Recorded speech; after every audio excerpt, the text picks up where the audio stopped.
Assalamualaikum warahmatullahi wabarakatuh. Waalaikumsalam warahmatullahi wabarakatuh. Bismillahirrahmanirrahim. Alhamdulillahirabbil alamin wasbi nasta'in wa ala umuri dunya waddin.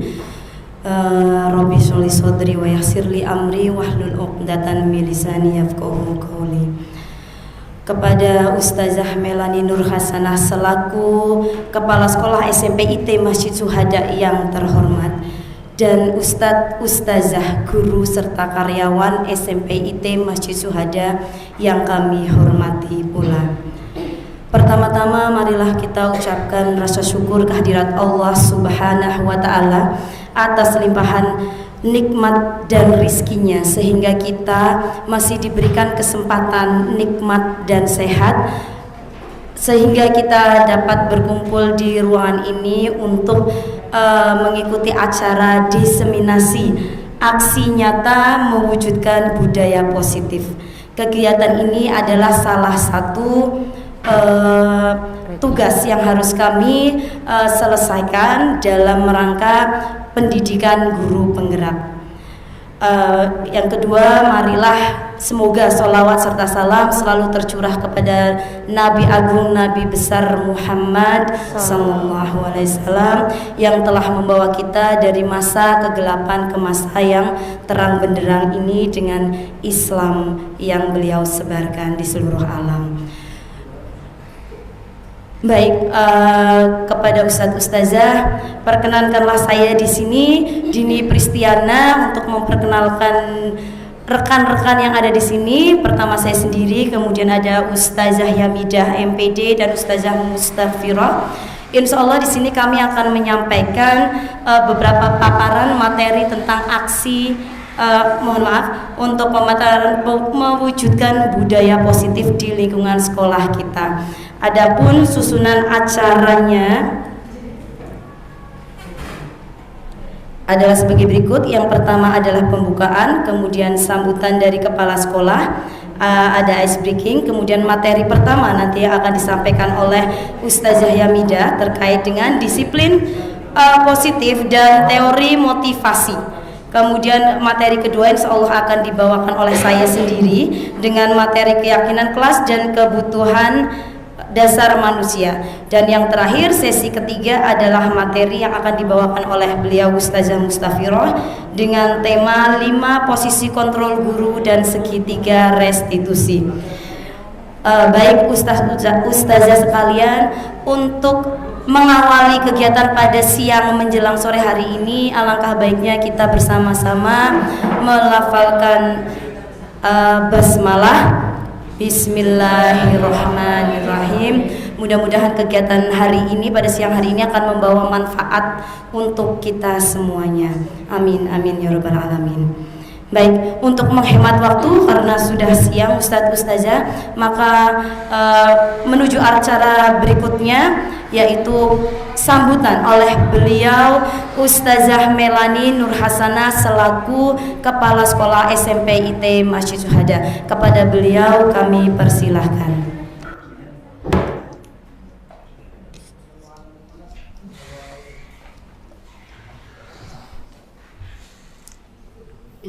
Bismillahirrahmanirrahim. Assalamualaikum warahmatullahi wabarakatuh. Alhamdulillahirrabbilalamin. La ilaha illallah wa asyhadu anna Muhammadan abduhu wa rasuluh. Allahumma sholli ala Muhammad wa ala alihi washabihi ajmain. Kepada yang terhormat ibu-ibu calon guru penggerak angkatan 9 SMPT Masjid Syuhada, dan juga kepada ustadz-ustadzah guru dan karyawan SMPT Masjid Syuhada yang dirahmati oleh Allah Subhanahu wa taala. Alhamdulillah. Yang pertama, marilah kita panjatkan puji syukur kehadirat Allah Subhanahu wa taala. Alhamdulillah pada siang hari ini alhamdulillah kita bisa berkumpul bersama insyaallah dalam suatu kegiatan yang positif yang nantinya insyaallah juga membawa kebaikan dan perubahan positif juga, budaya yang positif juga untuk kita semua. Semoga Allah selalu meridhoi setiap langkah kegiatan kita dalam berjuang di SMPT Masjid Syuhada. Salawat dan salam selalu kita haturkan pada junjungan kita, pada suri tauladan kita Nabi Muhammad Sallallahu Alaihi Wasallam. Semoga nantinya kita semua mendapatkan syafaat beliau di hari kiamat kelak. Allahumma amin. Baik, ustaz-ustaz yang kami hormati dan kepada ibu-ibu CGP yang kami hormati, alhamdulillah. Yang pertama saya mengucapkan terima kasih kasih kepada Ibu CGP yang alhamdulillah pada hari ini, siang ini mencoba untuk memberikan atau mendiseminasikan aksi nyata untuk menyampaikan kepada kita, mentransfer ilmu kepada kita tentang mewujudkan budaya positif yang harapannya nanti akan kita laksanakan bersama, bagaimana kita menjadi seorang guru yang baik, di mana kita bisa menyelesaikan segala permasalahan siswa dengan baik. Harapannya kegiatan ini berjalan dengan lancar sesuai dengan harapan kita semuanya, dan insya Allah semoga membawa kebaikan untuk kita semuanya. Bismillah. Terima kasih pada ibu-ibu CGP dan juga pada bapak ibu yang sudah meluangkan waktunya untuk kebaikan bersama, untuk perubahan bersama. Karena suatu hal itu tidak akan bisa berubah ketika kita mempunyai pemikiran yang tetap atau fixed mindset. Maka dari itu bagaimana cara kita harus bergrow mindset. Tidak hanya kita, bapak ibu, ibu-ibu CGP pun juga sama. Bagaimana kita harus bisa grow mindset untuk bisa menghadapi dan siap pada perubahan apapun itu. Termasuk ini salah satu contoh yang nanti harus kita rubah bersama.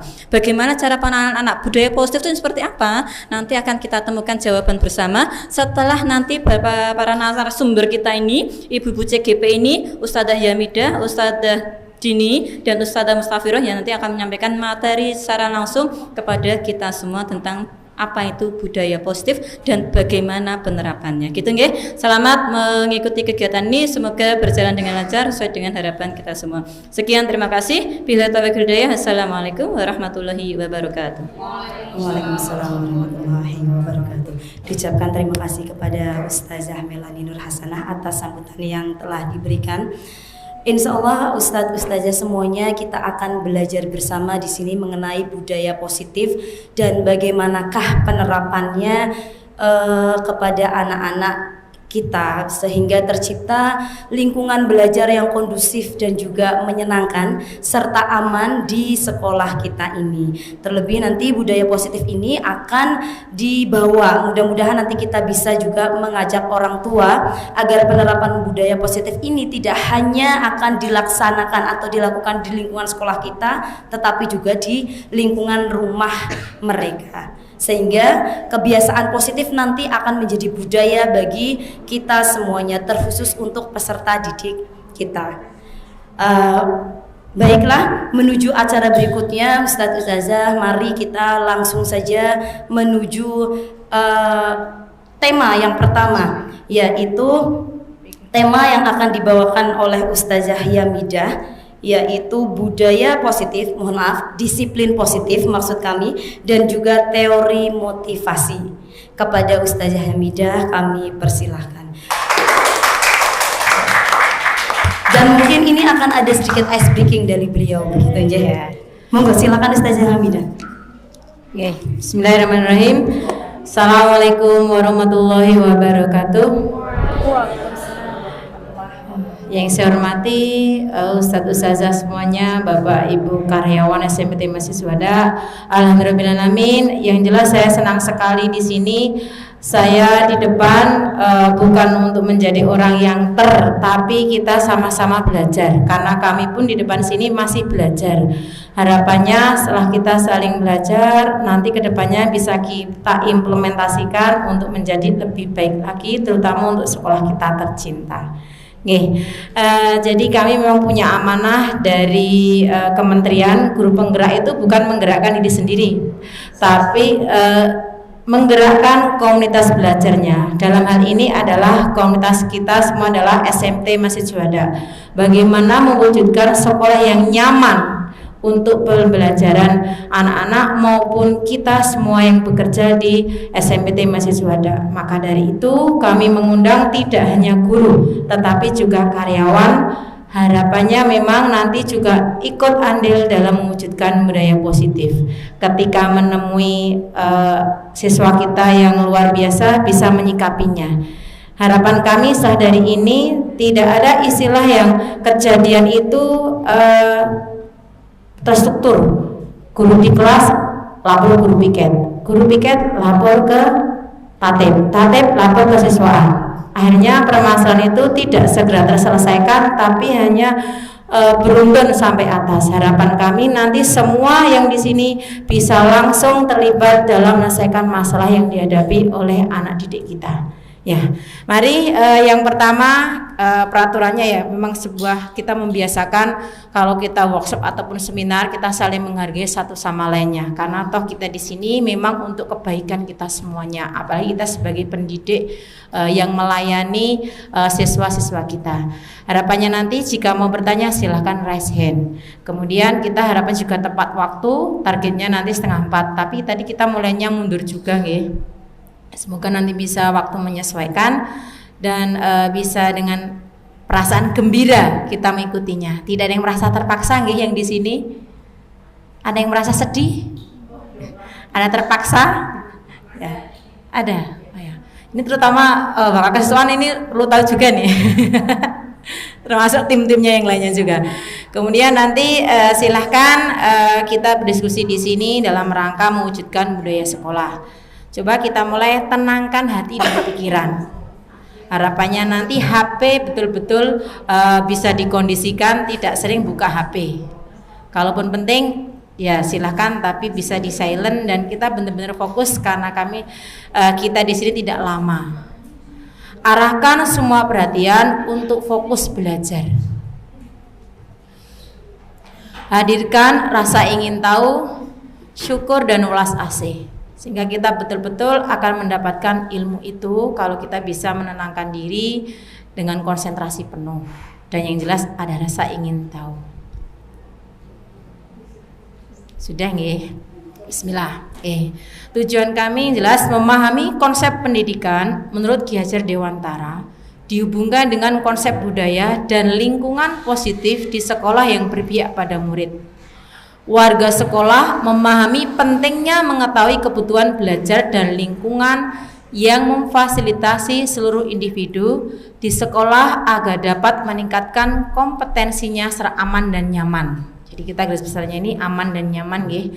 Melakukan evaluasi dan refleksi tentang praktek disiplin secara umum untuk mendapatkan pemahaman baru, konsep disiplin positif untuk menciptakan murid dengan profil pelajar sesuai dengan visi sekolah kita pada khususnya. Kalau umumnya profil pelajar Pancasila nggih.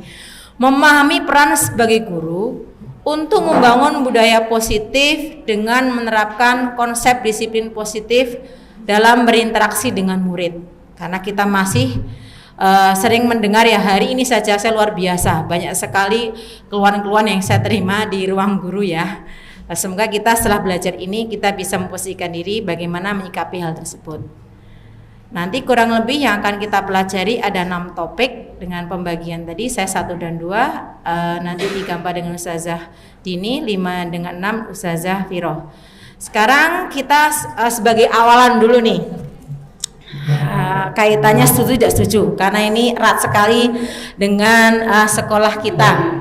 Nanti saya minta tolong ya Ustaz Dini untuk di nextkan ketika berikutnya.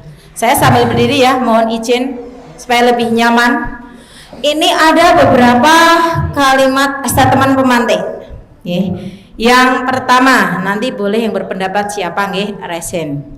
1. Hukuman dapat mendisiplinkan anak. Setuju atau tidak setuju? Monggo. Coba silakan tadi yang mengatakan setuju Ustazah Lala bisa menyampaikan pendapatnya. Singkat saja. Setuju karena berikan sanksi agar anak itu jerah. Oke, kira-kira ya. Tadi Ustazah Yunita tidak setuju. Kenapa Ustazah Yunita? Yang saya alami setiap kali saya mengulang tidak efektif. Oke, terima kasih. Enaknya ngobrol dulu kenapa berarti ada konsekuensinya. Oke. Konsekuensi itu bagian dari pembicaraan. Oke, jadi ada yang setuju, ada yang tidak setuju karena tadi dengan alasan yang disampaikan. Nanti kita akan mesro lebih jauh, benar apa tidak apa yang sudah kita lakukan. Yang kedua, pemberian hukuman dengan hal-hal positif seperti membaca, membersihkan halaman sekolah dapat meningkatkan disiplin anak. Nah, ini siapa yang mau berpendapat? Karena ini sering terjadi di sekolah kita. Silakan, ini tidak ada benar dan salah karena kita masih belajar dulu di awal-awal. Monggo, siapa mau menyampaikan? Bagaimana Ustadz Mizi? Tidak setuju. Kenapa Ustadz Mizi? Karena ada hukuman itu tidak berkorelasi terhadap kedisiplinan. Misalnya contohnya ya bersihnya kamar mandi. Nah, padahal anak itu adalah misalnya dia telat sholat, hukumannya adalah bersihkan kamar mandi. Enggak sesuai ya? Itu kan tidak berhubungan dengan penyebab dia tidak disiplin. Telat masuk sekolah atau upacara atributnya tidak lengkap, dulu menghafal ayat Quran. Nggak sesuai ya? Nah, itu bagus. Iya, betul. Tidak lantas membuat besoknya anak itu menjadi tidak telat. Gitu. Oke, terima kasih atas pendapatnya, luar biasa. Kita berikan aplaus Ustadz Mizi. Ya, jadi nanti kita akan belajar ya hukuman itu seperti apa. Kemudian yang ketiga, memberikan penghargaan dapat meningkatkan motivasi belajar anak. Bagaimana? Sepakat atau tidak sepakat? Siapa yang menyampaikan?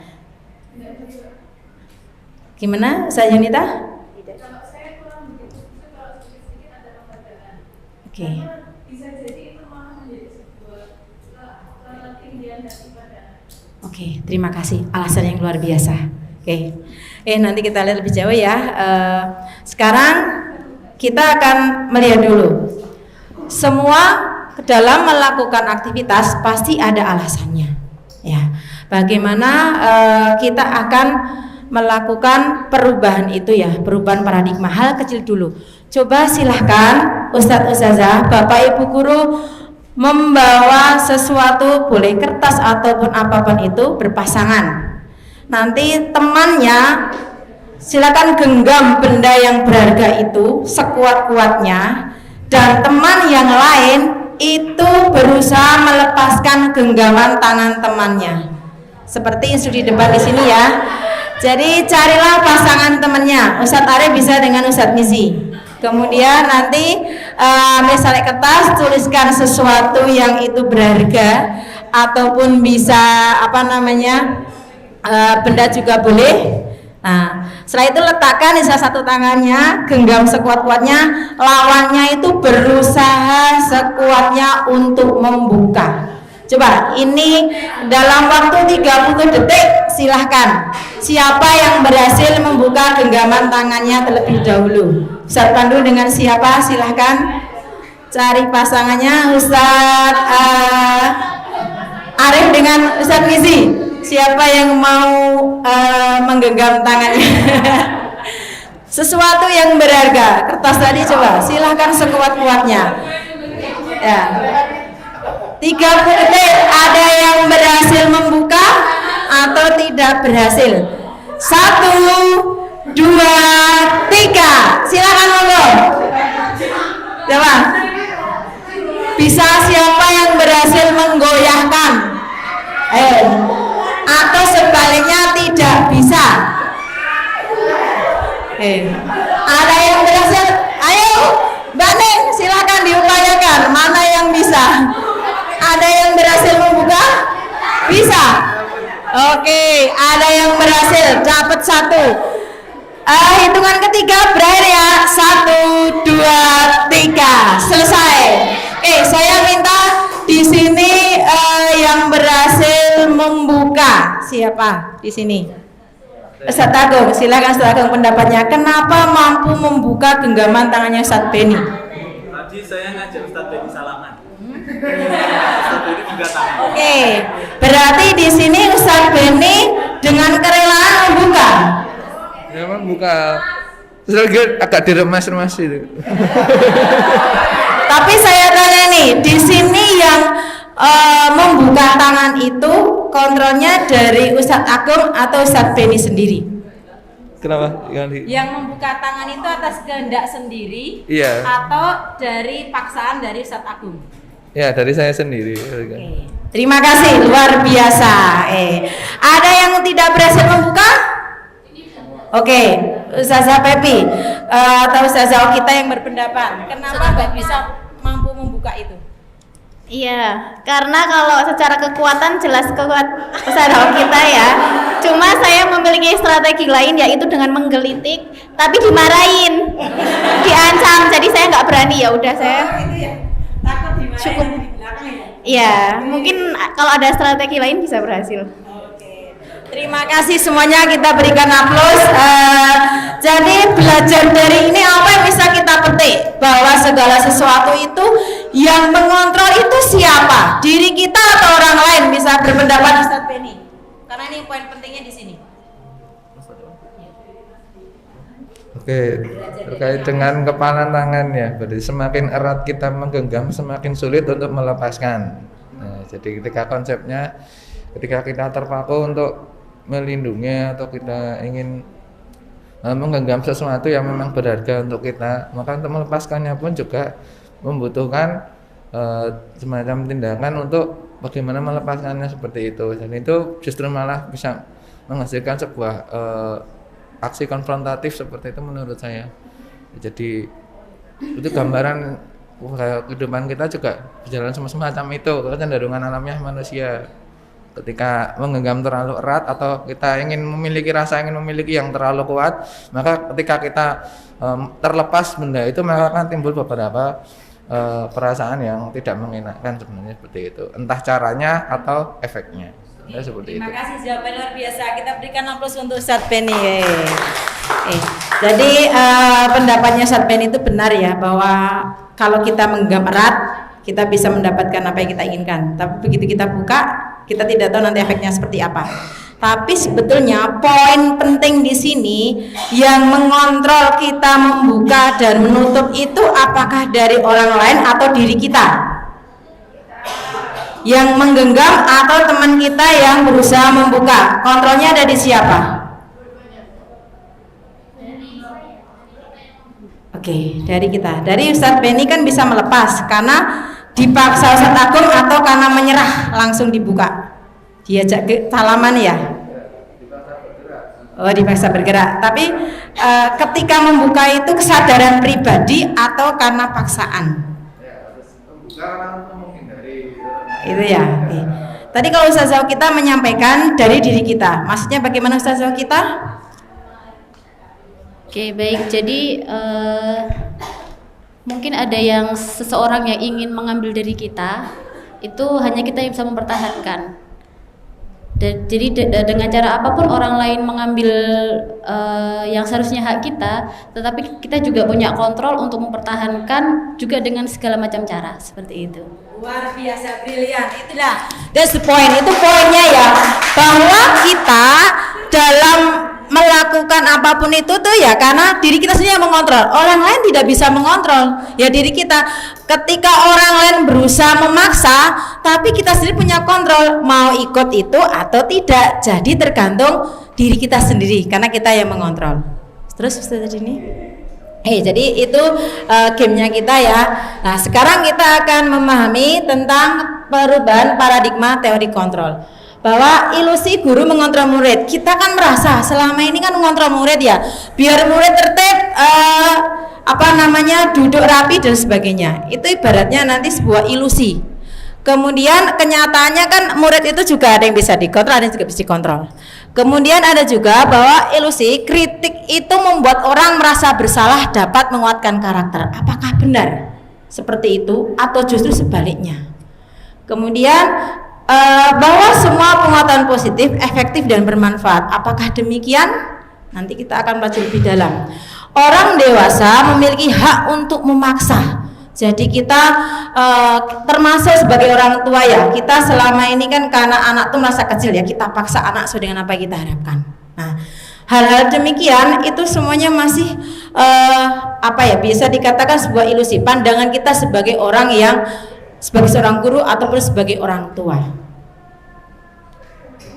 Kemudian di sini budaya positif atau ekosistem positif menurut Ki Hajar Dewantara, kita ambil contoh perbandingan dengan hidup tumbuhan seorang petani. Kalau kita ingat di PMM ya, waktu kita belajar kurikulum Merdeka, dalam hakikatnya sama kewajibannya adalah seorang pendidik yang menanam padi. Misalnya hanya dapat menuntun tumbuhnya padi.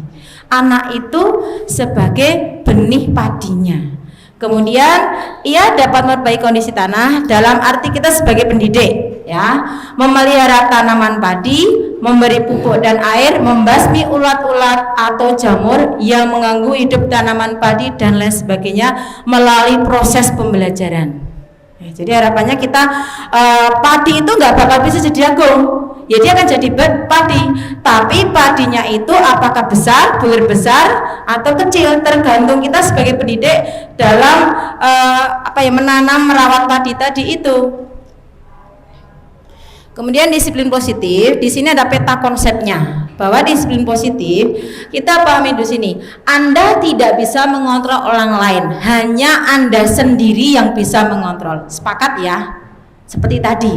Orang lain seperti apa kan tergantung diri kita. Kita mau menerima itu apa tidak? Diri kita yang punya kontrol. Kemudian dalam berperilaku kita ada tujuannya. Pasti ada tujuan di balik kita melakukan sesuatu. Ada teori motivasi. Ada ekstrinsik dari luar, misalkan untuk mendapatkan penghargaan. Berarti adalah motivasi ekstrinsik. Kalau intrinsik berarti dalam diri pribadi anak tersebut atau kita sebagai pendidik itu juga. Di sini nanti akan didetailkan lebih dalam. Kemudian di sini untuk 5 posisi kontrol kaitannya model berpikir, mau menang-menang, win-win solution, atau kolaborasi dan konsensus menciptakan pilihan baru, mengembangkan komunitas berbasis aset atau kekuatan. Dalam hal ini nanti kita guru tuh posisi kontrolnya sebagai apa? Apakah penghukum, membuat merasa bersalah? Kemudian yang paling tinggi itu posisinya adalah manajer. Bagaimana pendidik di sini sebagai seorang manajer atas permasalahan yang dihadapi oleh murid. Ya, harapannya nanti bisa sampai di level manajer semua kita di sini. Kemudian kaitannya dengan realitanya bahwa anak dalam melakukan sesuatu, kita pun sebagai manusia itu pasti punya alasan kita melakukan sesuatu, karena ada 5 dasar kebutuhan yang harus tercukupi. Paling dasar adalah kebertahan hidup tadi, survival, sandang, pangan, papan, nggih. Kemudian ada lebih naik lagi, penguasaan, jadi pengen diakui, ya. Kemudian kasih sayang, pasti semua ingin merasa disayangi, diperhatikan. Tidak ada manusia ini yang pengen istilahnya dicuekin sama teman-temannya atau orang-orang terdekatnya. Kesenangan, anak dalam sesuatu, kita pun juga sama. Kesenangan main game, itu merasakan asik sendiri ya. Itu sebuah kebutuhan yang harus kita penuhi juga. Kemudian kebebasan, kita pun juga pengen bebas. Kadang ada saatnya pengen healing, lepas dari kepenatan, maka pengen kebebasan, refreshing ya di luar. Sama demikian juga dengan murid-murid kita. Nah, di sini harapannya nanti kalau kita bisa memahami ini, maka kita bisa mewujudkan budaya positif di sekolah kita. Disiplin tadi sebagai apa? Kontrol diri dengan menggali potensi diri kita sendiri supaya tujuan mulia tadi tercapai. Disiplin pasti kan tujuannya untuk mulia, ya, untuk kebaikannya, yang mana menjadi seorang diri kita yang diinginkan berdasarkan nilai-nilai keyakinan yang diyakini, ya, atau yang kita hargai, diri dihargai. Kemudian di sini disiplin positif dan nilai-nilai kebajikan universal akan kita perdalam lagi. Garis besarnya saja ya, di sini ada perubahan paradigma stimulus respon teori kontrol. Stimulus responnya, bisakah kita mengontrol seseorang? Pertama, kita mencoba mengubah orang agar berpandangan sama dengan kita, jadi memaksa orang lain itu seperti yang kita harapkan. Pada kenyataannya apa? Kita berusaha memahami pandangan orang lain tentang dunia, ya. Berarti sudut pandangnya berbeda. Perilaku buruk dilihat sebagai suatu kesalahan. Dalam melakukan suatu kegiatan atau dia melakukan sesuatu, pasti dia punya tujuan yang itu bisa dipahami, dan ada yang tidak bisa memahami. Ketika tidak bisa memahami, berarti karena tadi itu dianggap kesalahan, sudut pandang yang berbeda, karena tidak tahu sebetulnya alasannya apa, tujuannya apa. Orang lain bisa mengontrol saya, kenyataannya bisa tidak, hanya diri kita yang bisa mengontrol. Jadi hanya Anda yang bisa mengontrol diri Anda, bukan orang lain. Sepakat ya? Kemudian saya bisa mengontrol orang lain, kenyataannya bisa tidak? Tidak bisa mengontrol orang lain. Kita tidak bisa memaksa orang lain sesuai yang kita harapkan. Kemudian pemaksaan ada pada saat bujukan itu sebuah gagal. Tapi kalau untuk teori kontrol, kolaborasi dan konsensus menciptakan pilihan-pilihan baru. Jadi ketika seperti ini apa yang kamu lakukan? Pilihannya apa? Di sini model berpikir itu menang kalah. Yang merasa bisa memaksa itu menang, yang kalah itu yang merasa dipaksa tadi. Tapi kalau dalam teori kontrol, bermodel berpikirnya adalah menang-menang, semuanya menang, tidak ada yang kalah. Nah, makna disiplin tadi dari bahasa Latin ya, artinya belajar, kemudian berkonotasi dengan disiplin diri dari murid-murid menurut Socrates dan Plato. Disiplin diri membuat orang menggali potensinya menuju sebuah tujuan apa yang dia hargai. Jadi kalau dia menghargai sesuatu, pasti dia akan berubah disiplin karena punya keyakinan tadi. Ya. Namun dalam budaya kita, makna kata disiplin telah berubah menjadi sesuatu yang dilakukan seseorang pada orang lain untuk mendapatkan kepatuhan. Jadi patuh pada tata tertib.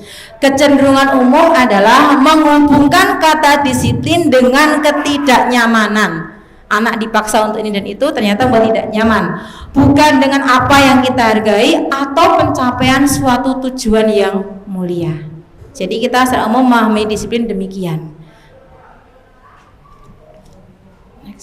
Kemudian nilai kebajikan universal di sini sebetulnya ini bisa lintas lintas agama, suku, karena semua meyakini bahwa itu adalah sebuah kebajikan yang universal. Artinya bahwa sifat-sifat positif manusia yang merupakan tujuan mulia yang ingin dicapai setiap individu. Contoh simpelnya, menghargai orang lain itu sebagai sebuah kebajikan universal. Tidak memandang agama, memandang suku ataupun ras. Kemudian setiap perilaku perbuatan pasti memiliki suatu tujuan seperti yang disampaikan tadi. Ketika mau suatu pada tujuan. Anak kenapa sekarang suka sedang trennya apa itu? Stiker-stiker di jilbab. Dia sedang apa yang kita memahami? Mereka sedang apa ini? Dia lagi ngetren, ngikuti tren, kesenangan. Jadi followernya ya, jadi karena di dunia sosial kayak gitu mereka ikut-ikutan tanpa tahu tujuannya lah. Nanti harapan kita bisa memahamkan anak. Kenapa dia melakukan seperti itu? Pasti karena ada tujuannya. Tapi harapannya tujuan yang positif. Kemudian dengan mengaitkan nilai-nilai kebajikan yang diyakini seseorang, maka motivasi intrinsiknya akan terbangun sehingga menggerakkan motivasi dari dalam untuk mencapai tujuan mulia tadi yang diinginkan.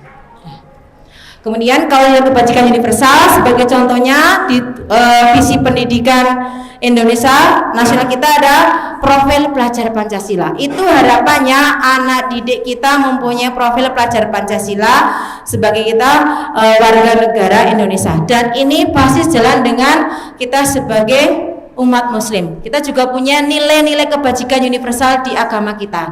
Yang saya yakini itu juga jalan juga dengan profil pelajar Pancasila. Itu sebagai contoh nilai kebajikan universal.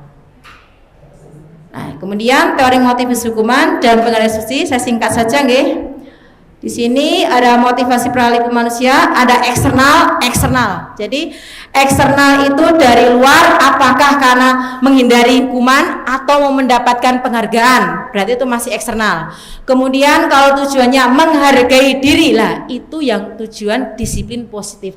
Jadi lebih ke diri sendiri karena pengen menghargai diri, bukan karena faktor dari luar. Internal bisa sebagai tujuan disiplin positifnya, Pak. Motivasi internal ya tadi termasuk tujuan disiplin positif itu termasuk dari motivasi intrinsik, Pak. Internal. Tadi yang dua atas memang eksternal. Itu masih eksternal. Kalau 1 sama 2 eksternal. Iya betul. Terus kemudian dihukum oleh penghargaan ini bahwa berlaku seperti tadi disampaikan Ustazah Yunita dan Ustazah Okita ya. Bahwa penghargaan itu berlaku sama seperti hukuman.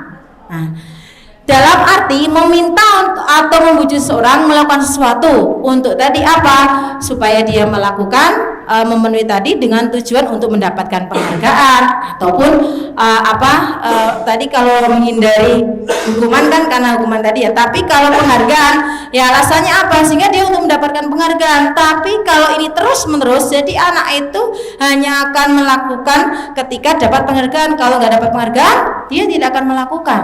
Berarti beratnya sama saja seperti sebuah hukuman. Lanjut aja di sini. Ya, ini. Kemudian bentuk program kebajikan. Jadi apresiasi kita bagaimana?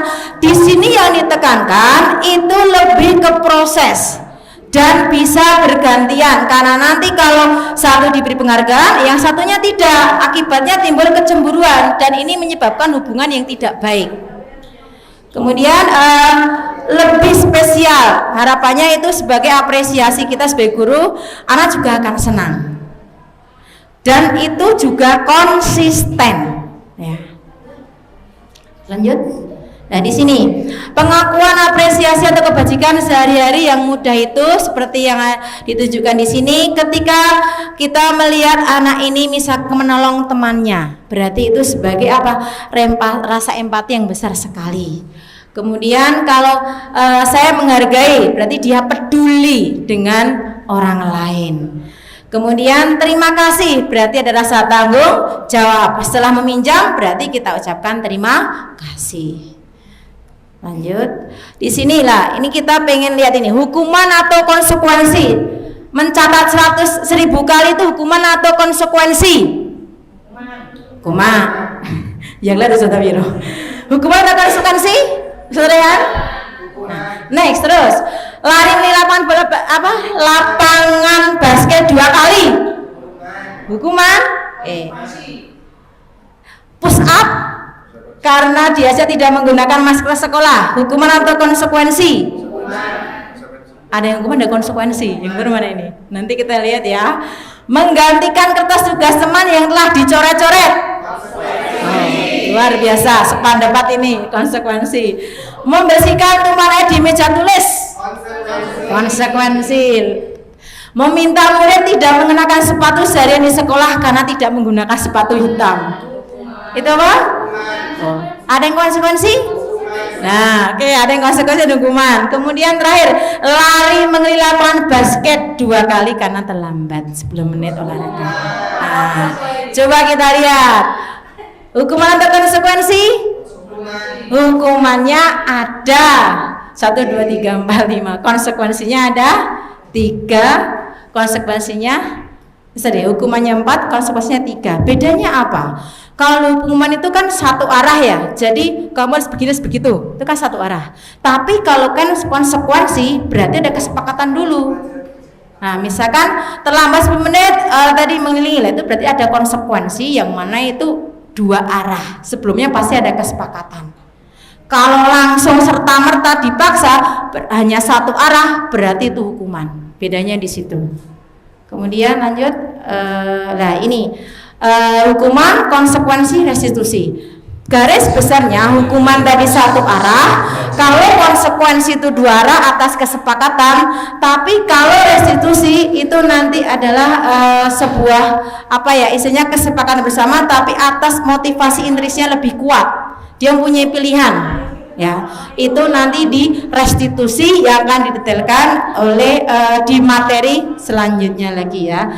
Jadi kalau di restitusi itu murid akan menghormati dirinya dan orang lain, bukan karena faktor eksternal dari luar supaya terhindar dari hukuman ataupun mendapatkan penghargaan. Itu kalau hukuman kaitannya. Kalau konsekuensi tadi kesepakatan ya, supaya apa? Lanjut di bawah tadi ini.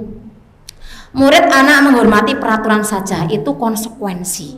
Jadi sekedar menghormati saja, tidak ada kesadaran. Kemudian restitusi ya, ini sebagai upaya mengembalikan anak bisa diterima di kelasnya, di lingkungannya. Jadi ketika anak melakukan kesalahan, ketika dihukum mengakibatkan apa? Anak menjadi apa? Misalkan dihukum tidak membawa buku, hukum di luar sekolah, akibatnya anak apa? Ternyata malah jalan-jalan kemana-mana, tidak bisa kembali ke kelasnya untuk belajar. Tapi kalau dengan restitusi, harapannya kita bisa memberikan solusi bagi anak dan dia bisa kembali ke kelasnya, lingkungannya ataupun ke keluarganya. Itu kurang lebih kaitannya dengan restitusi. Jadi pilihan mana yang kita hendaki? Hukuman, konsekuensi, atau restitusi? Milih mana? Hukuman, konsekuensi, atau restitusi?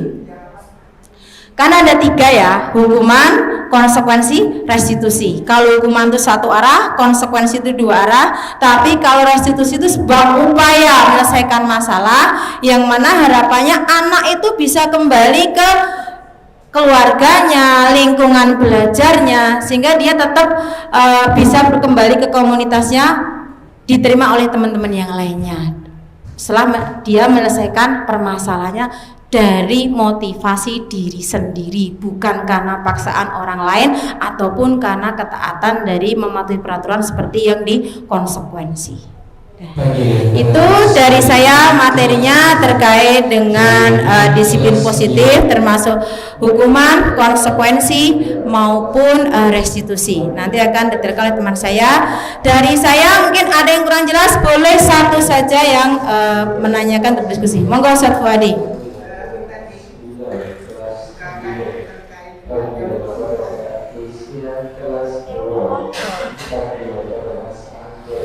Kontrol, tarik kontrol. Baik, tadi saya juga pas masuknya di sini, saya juga pas lihat tabelnya tadi. Tadi Buya menjelaskannya membandingkan atau bagaimana? Jadi ini stimulus respon itu kalau kita harapannya kan responnya kita yang ada sebelah kiri, tapi ternyata dalam hal teori kontrol itu berbeda dengan stimulus respon, harapan keluarannya itu loh Pak. Baik, tadi saya paham yang harus saya tanyakan. Jadi yang harus saya tanyakan ini atau bukan ya, katanya saya mau Oke, boleh Pak. Oh iya, silakan. Ada seseorang, ada siswa yang mungkin kalau kita anggap itu adalah melakukan sebuah kesalahan. Kan kita tidak mengatakan siswa melakukan kesalahan, tetapi siswa dianggap melakukan kesalahan atau melakukan perbuatan yang melanggar aturan atau tidak baik ya, secara aturan, bukan menurut saya, tapi secara aturan. Nah, kemudian kalau menggunakan teori kontrol itu berarti kan kamu salah, kamu dapat hukuman, atau kamu harus meminta maaf, atau kamu dapat konsekuensi begini dan begitu, gitu. Kemudian kalau sedangkan menggunakan stimulus kontrol itu teori kontrol. Kebalik ya. Oh, kebalik ya. Kalau yang stimulus respon tadi yang seperti tadi ya, ada yang kamu dapat kesalahan, kamu mendapat hukuman atau mendapat konsekuensi. Sedangkan kalau teori kontrol, kamu tadi berbuat apa? Kamu tadi ngapain? Kenapa bisa seperti itu? Gitu nggih?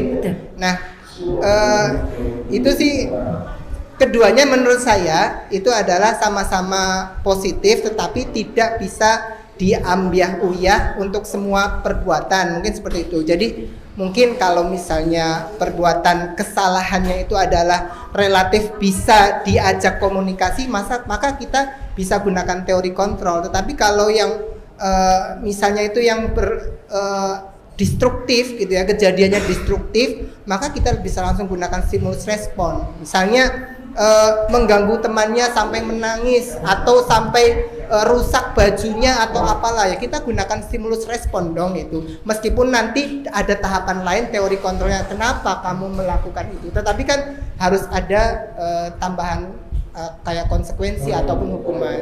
Sedangkan kalau penggunaan stiker atau misalnya rambutnya kayak eng gitu kan misalnya, kan kita itu bukan sesuatu kesalahan yang menimbulkan keresahan orang lain atau dampak negatif pada orang lain, maka kita gunakan teori kontrol.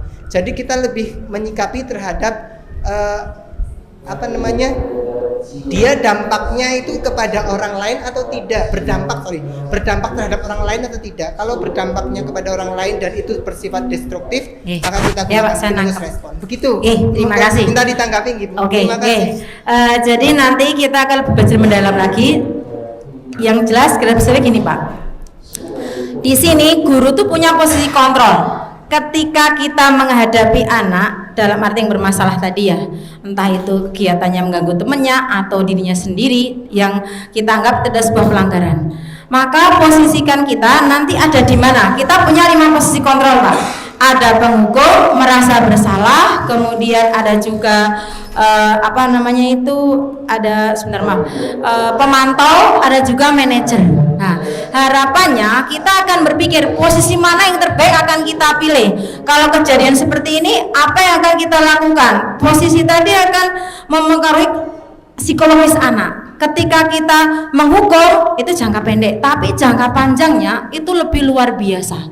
Karena anak jadi merasa dendam, kemudian ada rasa mangkal, jengkel. Dan ini yang bahayanya kalau sebentar-sebentar dihukum. Dan kenyataannya tadi disampaikan Ustazah Junita, ternyata mengulang lagi. Jadi hukuman ketika posisi sebagai penghukum itu tidak mujarab. Maka kita juga akan berpikir lagi, maka posisi apa yang terbaik untuk anak? Karena harapannya anak itu bisa kembali ke sekolah, bisa belajar lagi. Ketika hukum di luar itu sederhana saja ya, tapi kalau jangka panjangnya sering dihukum dan sebagainya, akhirnya dia tidak mau sekolah dan sebagainya, akhirnya di jalanan terjadi sesuatu yang tidak kita inginkan. Ketika ada apa-apa sebagai guru kita akan pasti ada rasa penyesalan. Mbok mbiyen ngerti ngono benong kelas saja, kita ajak diskusi dengan posisi kita sebagai manajer, harapannya membantu solusi anak atas keyakinan pada diri anak sendiri.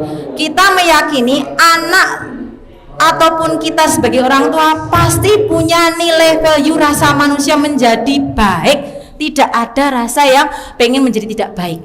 Kalau kita bisa menggiring itu, maka dengan sendirinya anak akan sadar, oh tindakanku ternyata akibatnya apa bagi orang lain atau bagi diri sendiri, yang itu bisa merugikan dirinya sendiri maupun orang lain sebagai yang merasa korbannya.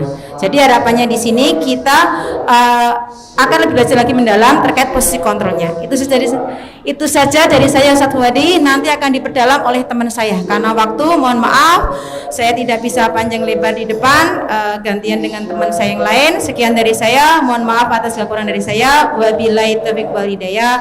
Wassalamualaikum warahmatullahi wabarakatuh. Waalaikumsalam warahmatullahi wabarakatuh. Monggo selanjutnya Ustadz. Ya, diucapkan terima kasih kepada Ustazah Hamidah ya atas paparan materinya yang begitu super sekali. Sepertinya semuanya sudah terangkum secara gamblang di depan sebelum kami berdua menyampaikan materi yang lain. Tapi alangkah lebih baiknya dulu kita berikan apresiasi kepada Ustazah Hamidah. Dikasih apa?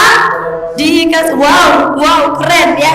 Kalau saya bilang dikasih apa, Ustazah silakan bilang wow, keren, wow, keren. Oke. Sekali lagi, dikasih apa? Wow, keren, wow, keren. Ya, super sekali. Terima kasih sekali lagi kepada Ustazah Hamidah. Kemudian Bapak Ibu semuanya, Ustadz Ustazah SMP IT Masjid Syuhada, menuju materi berikutnya adalah menyambung dari materi Ustazah Hamidah yang menyebutkan bahwa untuk membuat anak menjadi jera itu tidak hanya diperlukan yang namanya peraturan, hukuman begitu. Karena peraturan dan hukuman itu tadi sifatnya adalah nanti motivasinya eksternal kepada anak. Iya, boleh jadi mereka jadinya segan atau takut dengan Miss Dini. Kenapa? Karena sukanya menghukum. Begitu nggih. Begitu juga mungkin kalau apa-apa mereka takutan sedikit, takutnya cuma dengan Miss Dini. Kalau baru disebut nama Miss Dini, mereka baru bisa untuk tertib. Nah, itu kan yang namanya motivasi internal atau kesadaran eksternal dari mereka. Jadi mereka belum paham betul sebenarnya aku ki ngopo toh kok bisa dihukum. Cuman kalau sudah nama Miss Dini yang disebut, waduh aku nanti takut dihukum. Jadilah kita tertib seketika itu juga. Tetapi belum tentu, mungkin nanti kalau Ustadz Arif yang menghadapi si anak ini, belum tentu dia juga akan menurut dengan Ustadz Arif. Bisa jadi nanti Ustadz Arif akan berkata, kalau nggak manut dengan Ustadz Arif, nanti Ustadz Arif panggilkan Miss Dini. Begitu. Nah, maka dari itu Ustadz-ustadz sekalian, mulai hari ini dan mulai dari diri kita sendiri, mari kita tetapkan yang namanya keyakinan kelas ya, atau keyakinan sekolah yang perlu kita munculkan. Ini kenapa kita harus memunculkan keyakinan kelas tinimbang atau dibanding dengan peraturan kelas, seperti yang disampaikan Ustazah Yamidah tadi, Ustazah, bahwa peraturan atau hukuman ini sifatnya hanya satu arah. Kita yang membuat peraturan. Siswa tidak tertib masuk kelas 10 menit, kita hukum lari dulu lapangan 10 kali gitu ya. Lalu mungkin kalau terlambat PJOK 10 menit juga akan lari misalnya 2 kali keliling lapangan. Itu sebuah konsekuensi, karena mungkin menurut Ustadz Rehan ya kan masih di pelajaran PJOK, jadi masih nyambung. Tapi kalau hari Senin tidak lengkap begitu, kemudian kita minta mereka hormat bendera selama 1 jam, itulah yang namanya nanti menjadi hukuman. Lalu mengapa kita harus memilih keyakinan kelas dibanding dengan peraturan kelas? Adakah yang mau menyampaikan sesuatu? Ada di sini. Monggo Ustadz Arif Fuadi. Kalau hukuman tadi kan sifatnya yang buat tata tertibnya, ketertibannya adalah dari guru, kemudian yang menghukum juga guru, gitu kan. Yang akhirnya jadi korban adalah siswanya. Gitu. Bisa jadi antara tata tertib dengan hukuman kurang nyambung, bisa jadi gitu ya.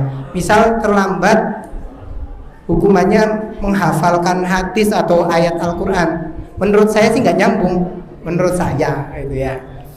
Kalau misalnya kepengen nyambung ya terlambat 10 menit, dia harus nambah 10 menit setelahnya. Nah, itu baru nyambung gitu. Tapi kalau keyakinan kelas itu adalah dibuat bareng-bareng gitu. Dibuat bareng-bareng, punya kesepakatan sama-sama. Sehingga mau tidak mau mereka bisa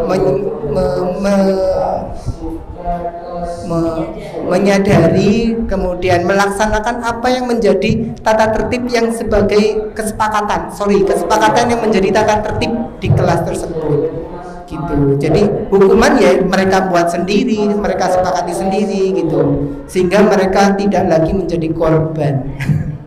Demikian. Baik, terima kasih atas tanggapan yang luar biasa dari Ustadz Nur Arif Fuadi ya. Wow. Oke, baik. Ya, sebetulnya memang sari atau inti dari mengapa sih mesti keyakinan kelas dibanding dengan peraturan. Yang pertama, selain peraturan itu kita buat sendiri satu arah, guru dilarang terlambat. Saya sendiri mungkin ada di kelas saya dilarang makan di kelas Miss Dini. Itu mungkin membuat anak akan tertib di kelas saya sendiri. Tetapi mereka belum paham kenapa sih saya harus datang tepat waktu, tidak terlambat. Nah, itu dia pemahaman itu yang harus kita tanamkan kepada diri siswa atau murid kita. Lalu bagaimana cara kita membuat keyakinan kelas ini menjadi budaya positif? Ya Ustazah Yamidah, ini sepertinya kecil sekali. Yang atas, nah ini bisa dibesarkan atau tidak? Nah, bagaimana peraturan kelas ini menjadi keyakinan kelas yang nantinya akan kita ikuti bersama, tidak sekedar sebagai peraturan yang dijalankan mereka sebagai suatu kewajiban, tetapi karena mereka benar-benar sadar bahwa keyakinan itu adalah memiliki nilai kebajikan universal yang memang kita anut seperti itu. Misalkan Ustazah Yamidah bisa turun yang atas yang bawah atau dari atas, yang atas, slide atasnya Ustazah Yamidah. Nah, tuh. Mengapa sih mungkin ya kalau secara umumnya kenapa sih kita dilarang terlambat datang sekolah? Intinya kenapa dari larangan itu ada apanya sih? Kenapa kita melarang siswa untuk terlambat datang ke sekolah? Kenapa? Kenapa Ustazah?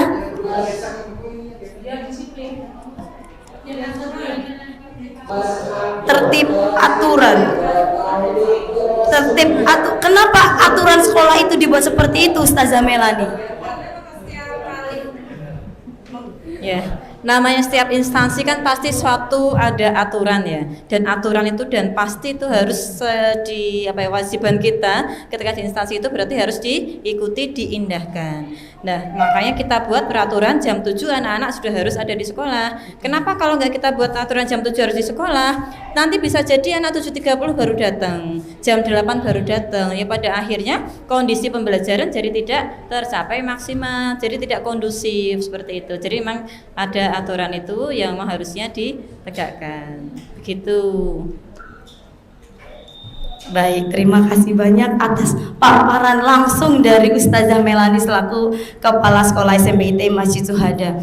Tapi kan ini tadi kita sedang belajar membuat peraturan itu menjadi sebuah keyakinan diri atau keyakinan kelas yang akan menjadi keyakinan sekolah. Bahkan mungkin kita sendiri ustazahnya akan bilang, ya pokoknya kamu harus tertib dengan peraturan ini. Yang nama instansi atau sekolah pasti punya aturan sendiri yang harus kalian taati. Terus kenapa Ustadz? Memang kalau saya datangnya terlambat 5 menit saja akan mengganggu atau mengurangi intelijensi saya. Apa dengan terlambat terus tiba-tiba saya akan menjadi tidak pintar? Tidak kan? Kenapa peraturan di sekolah tidak boleh rambutnya gondrong menyentuh telinga atau sampai ke alis? Kenapa Ustazah? Biar ganteng. Memangnya kalau rambut saya itu gondrong terus saya jadi tidak pintar? Apakah ada korelasinya dengan intelijensi saya? Tidak kan? Bagaimana Ustazah Aulia sepertinya ini ingin menjawab. Monggo. Sebenarnya kalau saya memahamkan anak untuk lebih menghargai diri sendiri. Jadi kenapa harus masuk? Kenapa Ustazah kayak contohnya tadi? Kenapa Ustazah saya harus pakai jilbab yang seperti ini padahal nggak enak, padahal seperti ini?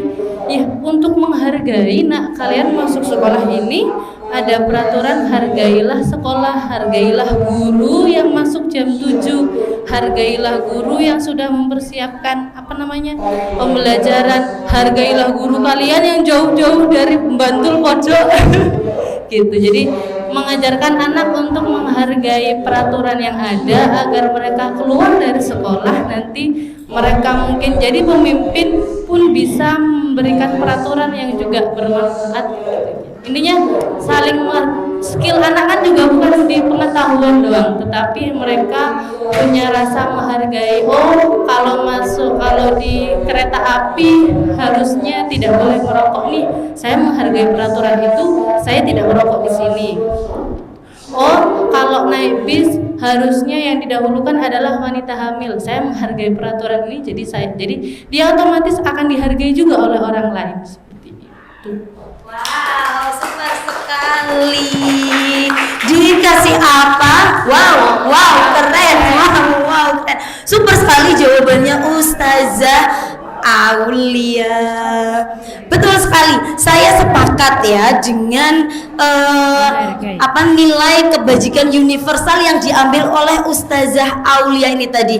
Kenapa sih kita harus tepat waktu datang ke sekolah jam 7? Kenapa sih kita tidak boleh berambut gondrong bagi putra, mungkin kemudian bagi yang putri tidak boleh kutekan? Emang ada korelasinya dengan tingkat kecerdasan kita? Tidak ada, tapi itulah yang disebut dengan disiplina alias belajar.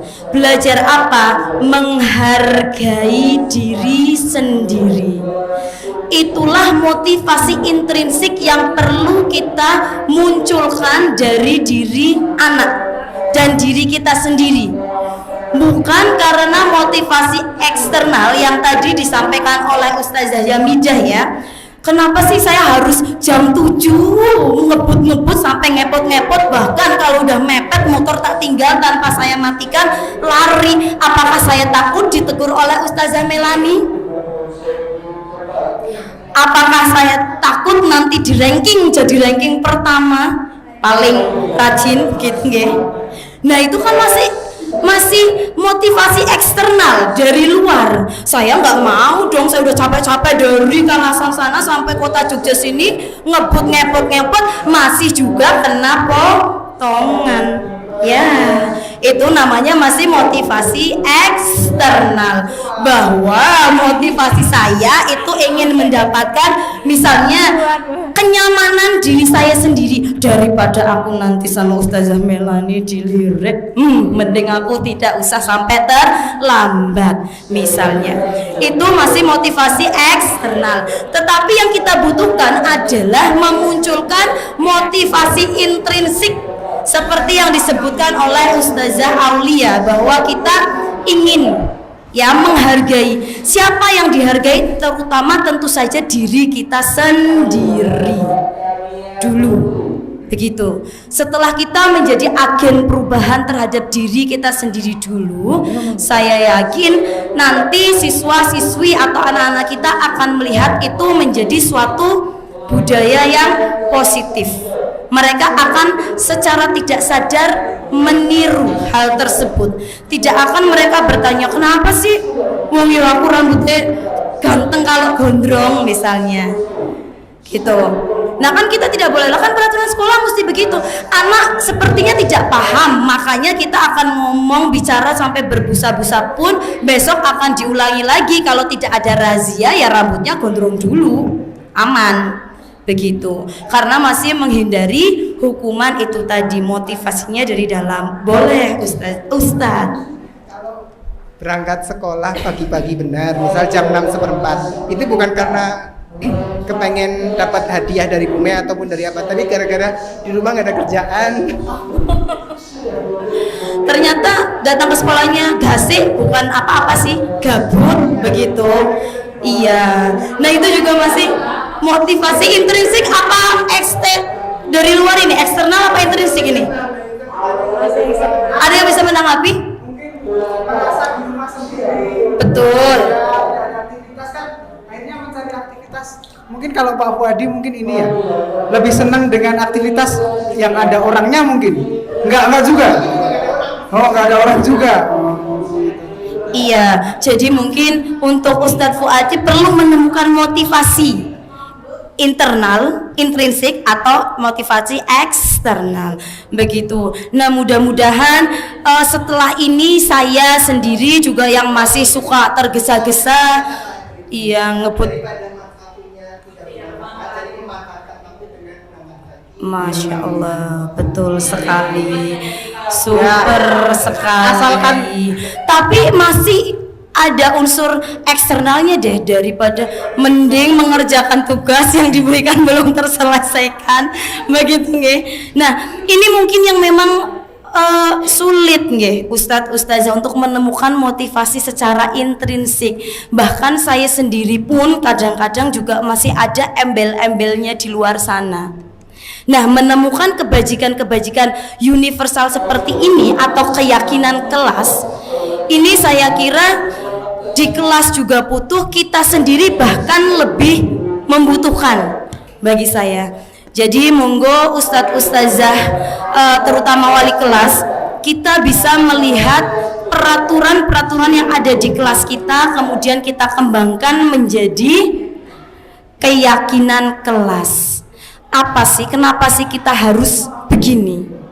Kenapa kita harus datang tepat waktu?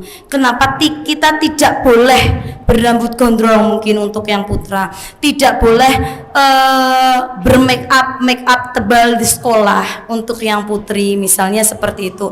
Jadi kita akan menemukan kata dilarang atau tidak nanti dalam peraturan kita menjadi sebuah kalimat yang berbunyi positif atau menghasilkan afirmasi positif dengan menekankan nilai keyakinan universal seperti tadi contohnya. Begitu Ustadz Ustazah. Nah, mungkin di sini ada contoh peraturan kecil sekali ya, apakah terbaca atau tidak nggih? Mungkin di zoom in. Bisa di zoom in. Begitu. Nggih. Nah, ini apa? Kita akan lihat apakah kalimat-kalimat berikut ini berupa peraturan ataukah sudah berbentuk keyakinan kelas yang perlu kita jalankan bersama. Yang pertama, selalu kembalikan atau mengembalikan buku ke tempatnya. Apakah ini peraturan atau sudah menjadi keyakinan kelas? Peraturan ya. Keyakinan kelasnya berarti apa yang sari dari peraturan itu? Iya betul, kita harus bertanggung jawab. Barang itu bukan milik kita, kita pinjam. Maka bentuk tanggung jawab kita adalah dengan cara mengembalikan buku tersebut, dan mungkin kita akan mengucapkan terima kasih kepada yang meminjami buku tersebut, meminjamkan buku tersebut. Oke, berikutnya, dilarang mengganggu orang lain. Ini peraturan. Sebenarnya keyakinan apa sih yang sedang kita kejar di sana?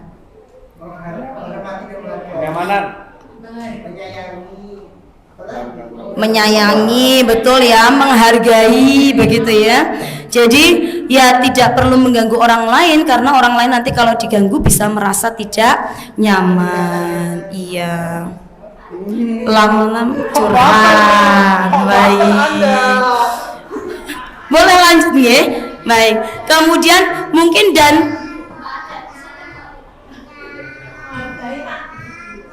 masuk video.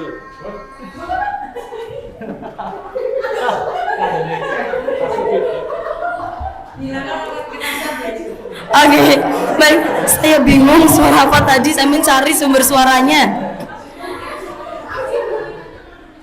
Baik, nah mungkin ini peraturan-peraturan yang sudah kita buat di kelas ataupun di sekolah, Ustadz Ustazah bisa kita lihat lagi nanti apa sih sebenarnya sari atau keyakinan apa sebenarnya yang sedang kita tanamkan kepada diri anak-anak kita atau peserta didik kita, sehingga mungkin nanti kita tidak akan lagi berbusa-busa, nak kamu terlambat sudah yang keberapa kali, nak rambutmu gondrong, nak udah komat itu loh, kenapa kita nggak buru-buru ke masjid.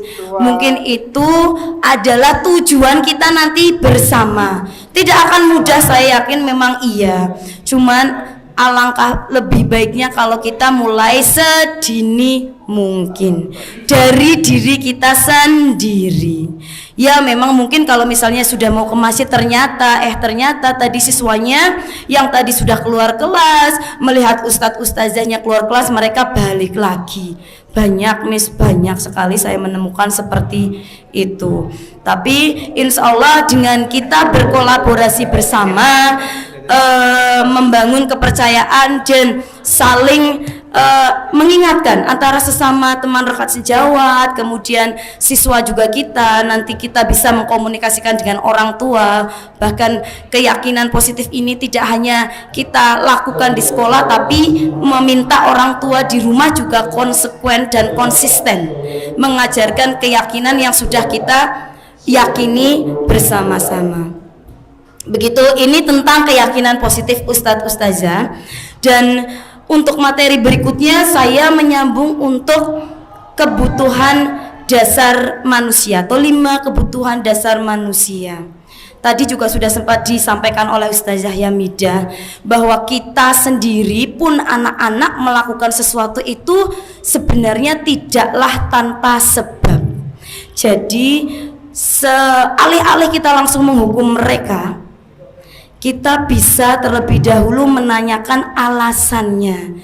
Bisa jadi mereka melakukan hal demikian itu dalam rangka sedang memenuhi salah satu dari 5 dasar kebutuhan manusia ini.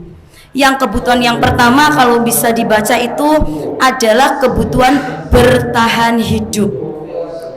Nah, mungkin anak itu misalnya kenapa sih kok anak itu selalu jajan pada saat jam bel pelajaran pertama sudah dibunyikan. Misalnya taruhlah ini namanya Bambang. Bambang ini kenapa sih selalu kok di jam pelajaran pertama jamnya saya itu pasti jajan dulu? Kenapa begitu? Nah, mungkin saja dia memang di rumah tidak sempat sarapan. Ibunya sibuk harus berangkat jam 6, tidak sempat masak misalnya kan. Laparlah dia. Dan dia merasa lawang perutku lapar, gimana saya mau belajar, maka dia memutuskan untuk jajan. Walaupun selama ini mungkin saya sendiri juga masih sering, tapi kan sarapannya harusnya tadi Mas, Mbak, tidak di jam pelajaran. Begitu. Nah, mungkin kita akan menemukan alasan dari 5 kebutuhan dasar manusia ini. Selain kebutuhan bertahan hidup, ada juga kebutuhan kasih sayang. Ini saya kok tidak bisa melihat dari sini ya. Nah, yang warna sebelah kiri atas ya. Kasih sayang dan rasa diterima, love and belonging. Nah, ini juga rasanya saya melihat banyak di anak didik kita, mereka merasa mungkin tidak memiliki teman begitu ya, ketika di kelas berkelompok kemudian dia cuman diem. Kenapa nak? Belum nemu kelompok. Nah, mungkin di sini yang perlu kita berikan adalah rasa atau pemenuhan kasih sayang atau sense of belonging begitu ya, rasa diterima. Saya kok enggak diikutkan kelompok sana, mereka enggak mau. Yang di sana tidak nyaman. Nah, maka mungkin kita sebagai guru nanti ketika mulai di belajar kita akan sekali-kali melihat kenapa sih itu kok si Fitri misalnya kok diem-diem aja, Mbak Fitri udah dapat kelompoknya belum? Misalnya, biasanya begitu nggak Ustazah, kita kalau membuat kelompok kan tidak selalu berdasarkan kita begitu, tapi ada diferensiasinya mungkin begitu. Biar anak ini si Fitri ini kalau pas yuk kelompoknya dibagi sendiri ya nak, dia tidak terus bingung aku ikut mana ya begitu. Tapi mungkin sekali-kali misalnya Mbak Fitri sama Mbak Anissa dan Mbak Lala, Mbak Caca sama Mbak Nurul Fitri dan Mbak Norma misalnya begitu. Jadi kita lihat untuk memenuhi rasa kasih sayang. Jadi biar si anak ini merasa dianggap, tetap merasa dianggap teman dan dia diterima di kelompok manapun. Gitu. Nah, kemudian kebutuhan yang lain adalah kebutuhan kesenangan. Kesenangan sering kita lihat kalau di kelas itu anak-anak itu gojek sendiri atau rame ngobrol sendiri. Mungkin bisa kita lihat mereka sebenarnya sedang memenuhi kebutuhan yang bagian mana. Mungkin mereka bisa jadi sedang bosan dengan pelajaran kita, maka kita akan melakukan ice breaking contohnya ya. Ini adalah kesenangan tadi.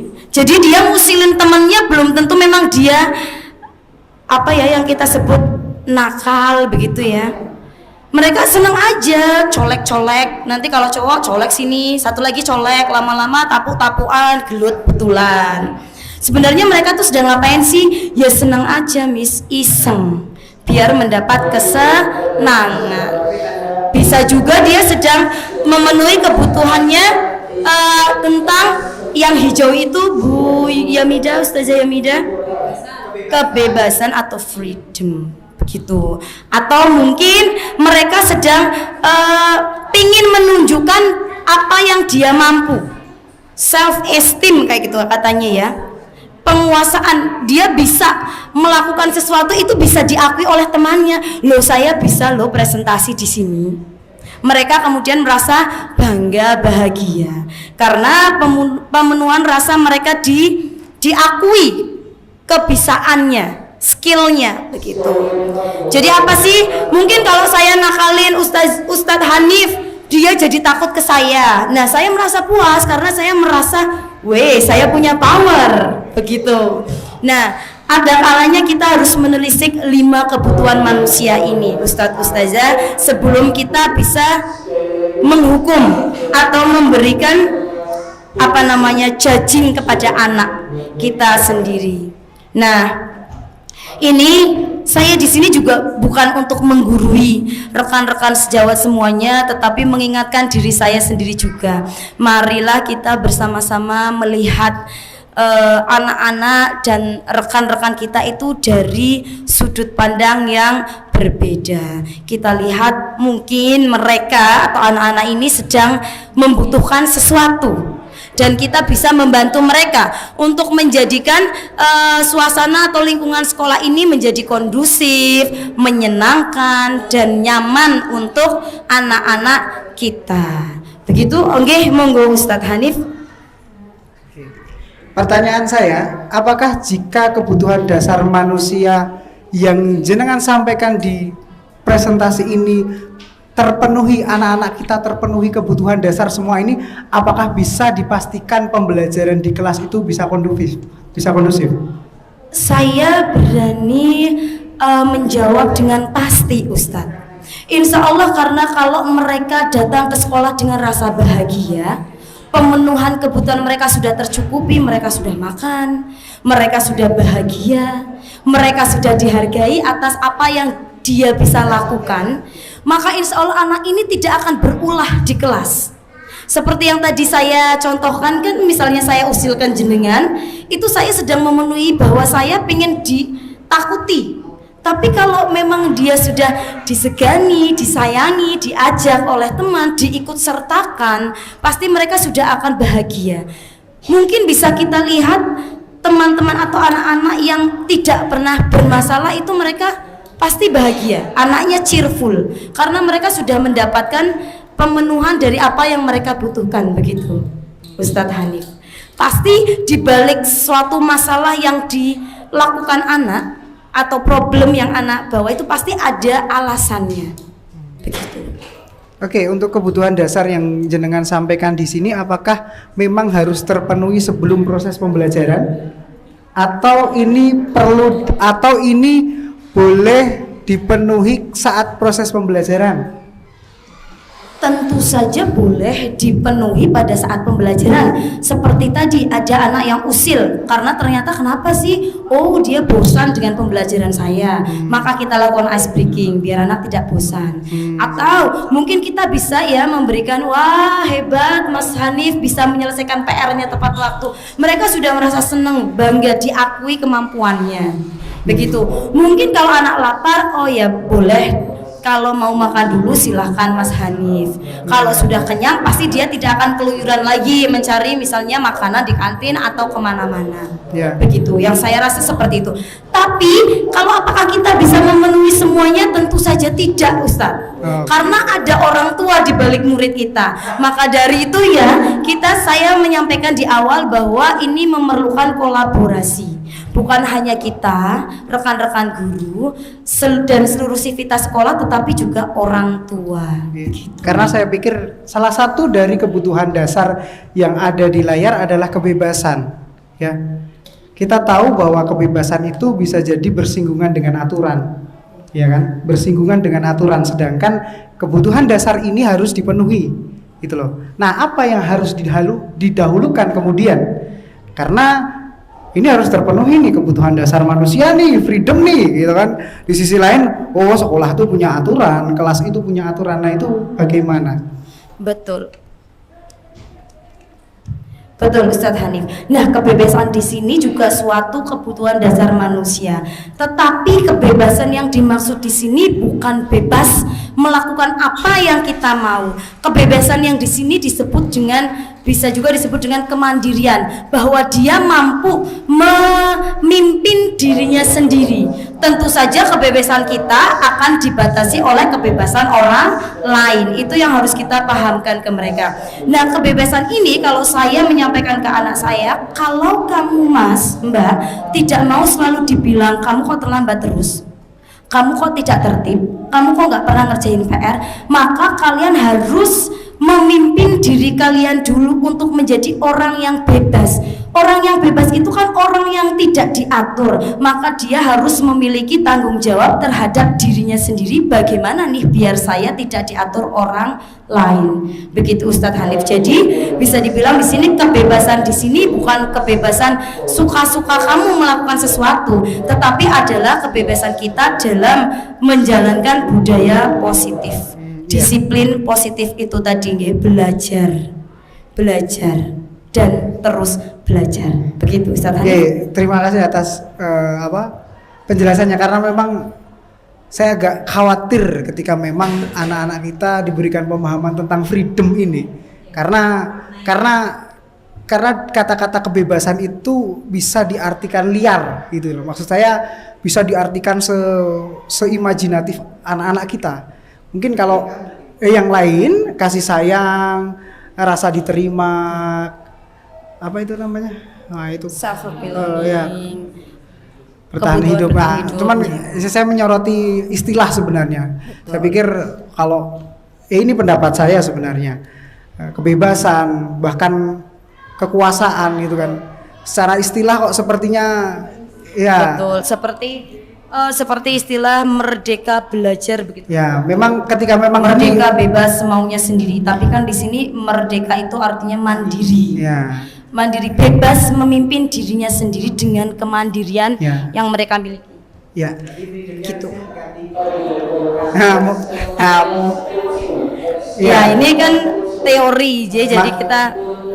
Ya, maka dari itu yang perlu hati-hati ketika memang ini mau diterapkan dan mau disampaikan ke anak-anak, memang ini perlu ada penjelasan yang mendalam supaya nanti tidak disalahartikan seperti itu. Matur nuwun. Terima kasih banyak atas masukannya Ustadz Hanif.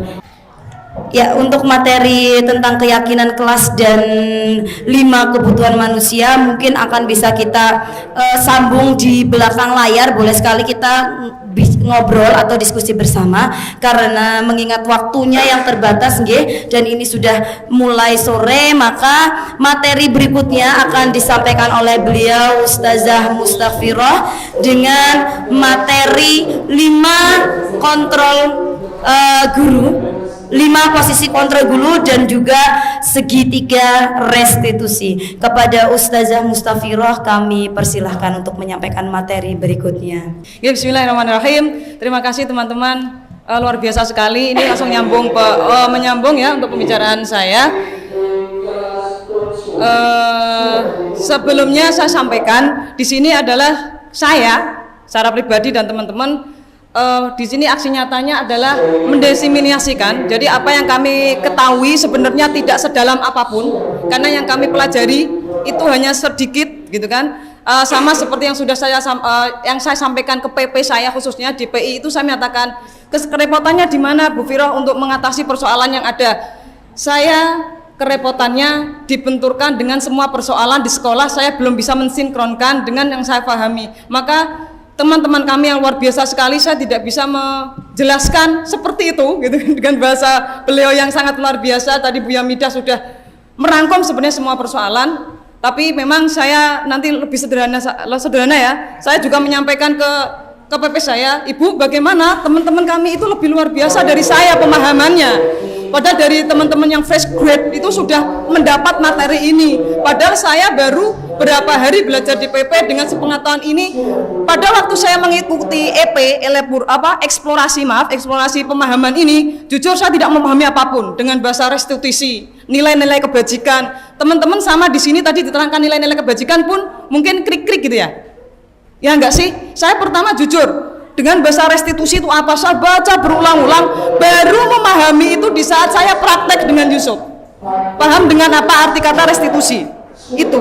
Terus nilai-nilai kebajikan itu apapun saya baru paham saat praktek.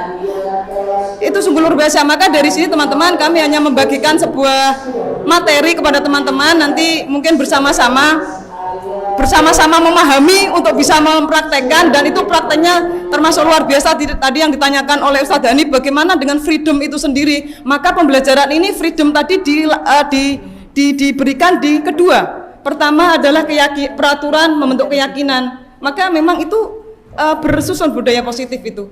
Jadi sampai nanti terakhir ada sebuah restitusi. Gitu restitusi loh, susah kan saya ngomong ya. Oke, saya masuk langsung ya. Budaya positif selanjutnya, waduh ini keren, saya menanyakan tadi tentang 5 posisi kontrol yang diterapkan. Tadi posisi kontrol sudah dijelaskan Bu Yamidah bahwa seorang guru, orang tua itu mempunyai posisi kontrol. Tadi kontrol terkuat itu di siapa? Ya kita yang mampu mengontrol gitu kan. Maka di sini 5 posisi kontrol yang diterapkan seorang guru, orang tua itu ada 5. 1, kita sebagai penghukum.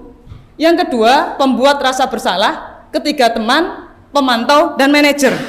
Dari masing-masing itu, kita selalu melaksanakan di bagian mananya, maka kita pahami satu-satu. Saya sama dulu, penghukum itu siapa? Oh ternyata itu saya bagian penghukum. Dari tujuan 1, 2, 3, 4, 5, kenapa manajer itu ditaruh di bawah? Itu ada maksudnya. Ya, maka saya menjelaskan dulu di penghukum. Saya juga baru memahami teman-teman. Ini hanya berbagi ilmu saja. Kalau praktek di lapangan, saya yakin nanti kita bareng-bareng. Untuk penghukum, waduh ini nggak bisa kebaca, saya di sini aja ya, saya nggak hafal ya. Untuk penghukum, seorang penghukum bisa menggunakan hukuman fisik atau verbal. Kita menghukum siswa itu kadang dengan fisik, dengan verbal. Orang-orang yang menjalankan posisi penghukum senantiasa mengatakan bahwa sekolah ini mempunyai aturan. Kita sering kan melakukan seperti itu. Seorang penghukum, ini saya dulu, ini karena materi kami itu mempelajari modul tuh 1.1 sampai 1.4. Yang paling unik bagi diri saya itulah 1.4 ini teman-teman. Kenapa? Karena memang sangat berdekatan dengan kita dan langsung berbenturan dengan sekolah kita yang memang notabene punya banyak sekali persoalan. Maka di saat saya kemarin restitusi, saya menggunakan asli itu, ya segitiga restitusi itu saya menggunakan asli yaitu Yusuf. Nanti kalau mau lihat monggo prakteknya walaupun benar atau salah. Di sini guru-guru menerapkan posisi penghukum akan berkata. Jadi kalau kita bertindak sebagai seorang posisi kontrol, kita sebagai penghukum akan mengatakan patuhi aturan saya atau awas. Kita sering ya, kayak patuhi aturan ini atau ya itu namanya kita seorang penghukum. Maka pasti selalu yang terakhir selesai. Guru seperti ini senantiasa percaya bahwa ada satu cara agar pembelajaran bisa berhasil, yaitu cara dia. Seorang penghukum ini biasanya merasa cara yang dilakukan dia untuk melakukan sebuah kedisiplinan, cara dia yang paling benar. Itu seorang penghukum. Biasa gitu ya. Pak Arif kok cara ngono mesti rak mempan wis diseblak ya kan biasa begitu. Itu bicara seorang penghukum. Kitone aku banget gitu ya. Oke, next. Ya, penghukum itu biasa menggunakan suara tinggi. Nggak ada penghukum. Awas ya gitu kan. Awas Pak Fuadi, enggak. Awas gitu kan biasa kan. Nah, dengan nada suaranya bulat itu penghukum. Nah, tanyakan pada diri kita bagaimana perasaan murid bila guru berbicara seperti itu pada saat muridnya datang terlambat yang di atasnya itu ya. Maka hasilnya kemungkinan murid akan marah. Ya tadi, hukuman itu apakah selalu bisa mendisiplinkan? Ya, jawabannya ya tadi berbagai macam karena di sini tidak ada yang benar atau salah ya. Karena kita akan mempraktekkan sesuatu yang ideal. Yang ideal. Ya, sesuatu yang ideal itu harus sebuah proses. Maka jangan yang dianggap betul. Oh betul kamu melakukan itu nara kayak ngono kayak bocah kayak berubah, nggak bisa. Karena kita sebuah proses menuju tempat ideal. Posisi mana yang ideal? Ya kalau tadi sebenarnya posisi manajer. Gitu ya. Oke, lebih buruk lagi, dia tidak akan berubah karena sepulang sekolah nanti murid melihat motor atau sering kan murid kita merusak barang-barang itu sebagai bukti bahwa meluapkan kemarahannya karena dihukum. Ini saya pernah kejadian dulu pas saya ngajar SMA, tapi tidak perlu saya ceritakan. Ya, saya pernah dilempar kursi karena saya apa? Kalau nggak mau berdoa silahkan keluar gitu kan. Wah, akhirnya ternyata kursi diangkat, bruk, untung nggak kena saya. Itu posisi ya, saya pernah melakukan terjadi di situ. Terus yang kedua, pembuat rasa bersalah. Pada posisi ini kita juga sering melakukan, termasuk saya. Pada posisi ini biasanya guru akan bersuara lebih lembut. Pembuat rasa bersalah akan menggunakan keheningan yang membuat orang lain merasa tidak nyaman. Bersalah atau rendah diri. Kata-kata yang keluar dengan lembut akan seperti, ibu sangat kecewa sekali dengan kamu. Sering kan kita melakukan seperti itu ya. Berapa kali bapak harus memberitahu kamu? Gimana coba kalau orang tua kamu tahu kamu berbuat begini? Lah di sini di posisi ini murid akan memiliki penilaian diri yang buruk tentang diri mereka. Murid merasa tidak berharga dan telah mengecewakan orang-orang yang disayanginya. Ya ternyata memposisikan diri sebagai membuat rasa bersalah itu membuat anak rendah diri. Oh ternyata saya itu memang anak-anak yang tidak berharga diri saya itu. Saya itu tidak berguna memang kok. Ya buktinya banyak orang terkecewakan dengan tindakan saya. Itu pembuat rasa bersalah. Ya kan kita sering. Wis toh belajarlah dengan baik. Kasihan orang tua di rumahnya cari uang, malah kamu di sini seperti ini. Kasihanilah bapak ibu. Itu juga sebenarnya membuat anak ini ya itu tadi merasa gagal dalam dirinya gitu kan. Oke selanjutnya nggih. Ada 5 kontrol di sini. Pembuat rasa bersalah itu biasanya suaranya memelas. Kamu ini bagaimana ya? Kamu sudah berjanji dengan ibu tidak akan terlambat lagi. Kamu ya senang sekali mengecewakan ibu. Lah itu kan bahasa-bahasa merendah memelas gitu ya. Kita sering melakukan ini. Hasilnya bagaimana? Murid akan merasa bersalah. Bersalah telah mengecewakan ibu atau bapak gurunya. Murid akan merasa menjadi orang yang gagal dan tidak sanggup membahagiakan orang lain. Kadangkala sikap seperti ini lebih berbahaya dari sikap penghukum. Ya enggak? Ya. Karena emosi akan tertanam rapat di dalam. Jadi kayak orang introvert ya, dia mengendap di sini gitu kan. Akhirnya menjadi menarik diri terhadap lingkungannya. Efeknya menjadi pemurung, itu bisa jadi. Kalau penghukum biasanya dia meluaskan habis itu selesai gitu kan. Ya enggak? Habis merusak motor gurunya apa mungkin pas berantem habis itu selesai penghukum. Tapi dengan controlling merasa bersalah, ini diendep, ya Allah saya kok ternyata sangat mengecewakan kedua orang tua saya, tapi apa yang harus saya lakukan? Lah bingung seperti ini. Mungkin saya juga sering melakukan ini kepada anak saya. Ya ini saya juga baru belajar untuk astagfirullah gitu ya. Astagfirullah, merasa bersalah. Posisi selanjutnya yaitu kita memposisikan diri sebagai teman. Lah guru pada posisi ini tidak akan menyakiti murid, namun akan tetap berupaya mengontrol murid melalui persuasi. Posisi teman pada guru biasa bisa negatif ataupun positif. Positif di sini berupa hubungan baik yang terjalin antara guru dan murid. Guru di posisi teman menggunakan hubungan baik dan humor untuk mempengaruhi seseorang. Yang dikatakan apa? Ayo bantulah demi bapak ya. Ayo ingat bantuan bapak selama ini. Ya sudah. Nah itu kan. Lah hal negatif dari posisi teman ini apa?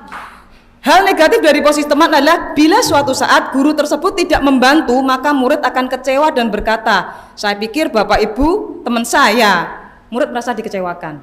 Ya. Hal lain yang mungkin timbul adalah murid hanya bertindak untuk guru tertentu. Ini kita sering ya. Tadi aturan hanya berlaku untuk Pak Fuadi. Karena apa? Pak Fuadi teman saya, gitu kan?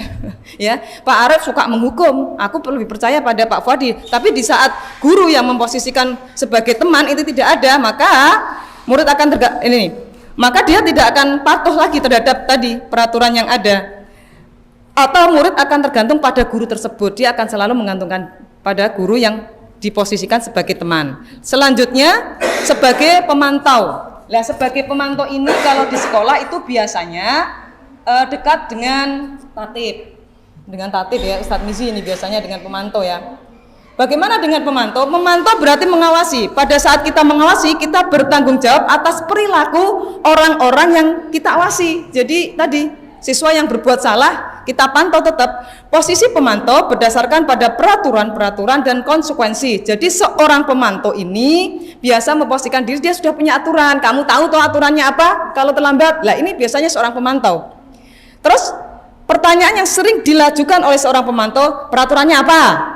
Apa yang telah kamu lakukan? Sanksi atau konsekuensinya apa? Begitu kan? Jadi lebih dekat dengan peraturan-peraturan. Biasanya seorang pemantau sangat mengandalkan perhitungan, catatan, data yang dapat digunakan sebagai bukti atas perilaku seseorang. Ya, seorang pemantau nada suara datar, bahasa tubuh yang formal. Ya, biasa bayangkan siapa ini biasanya? Aku ya. Orang ya. Guru, Adi, tahukah kamu jam berapa kita memulai? Tahu, Pak.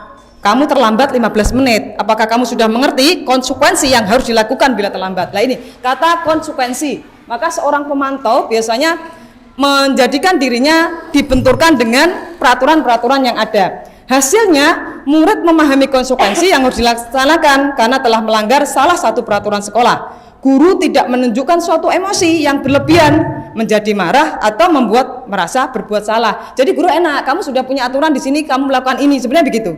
Ya, untuk fungsi pemantau. Selanjutnya terakhir adalah fungsi manajer. Fungsi manajer.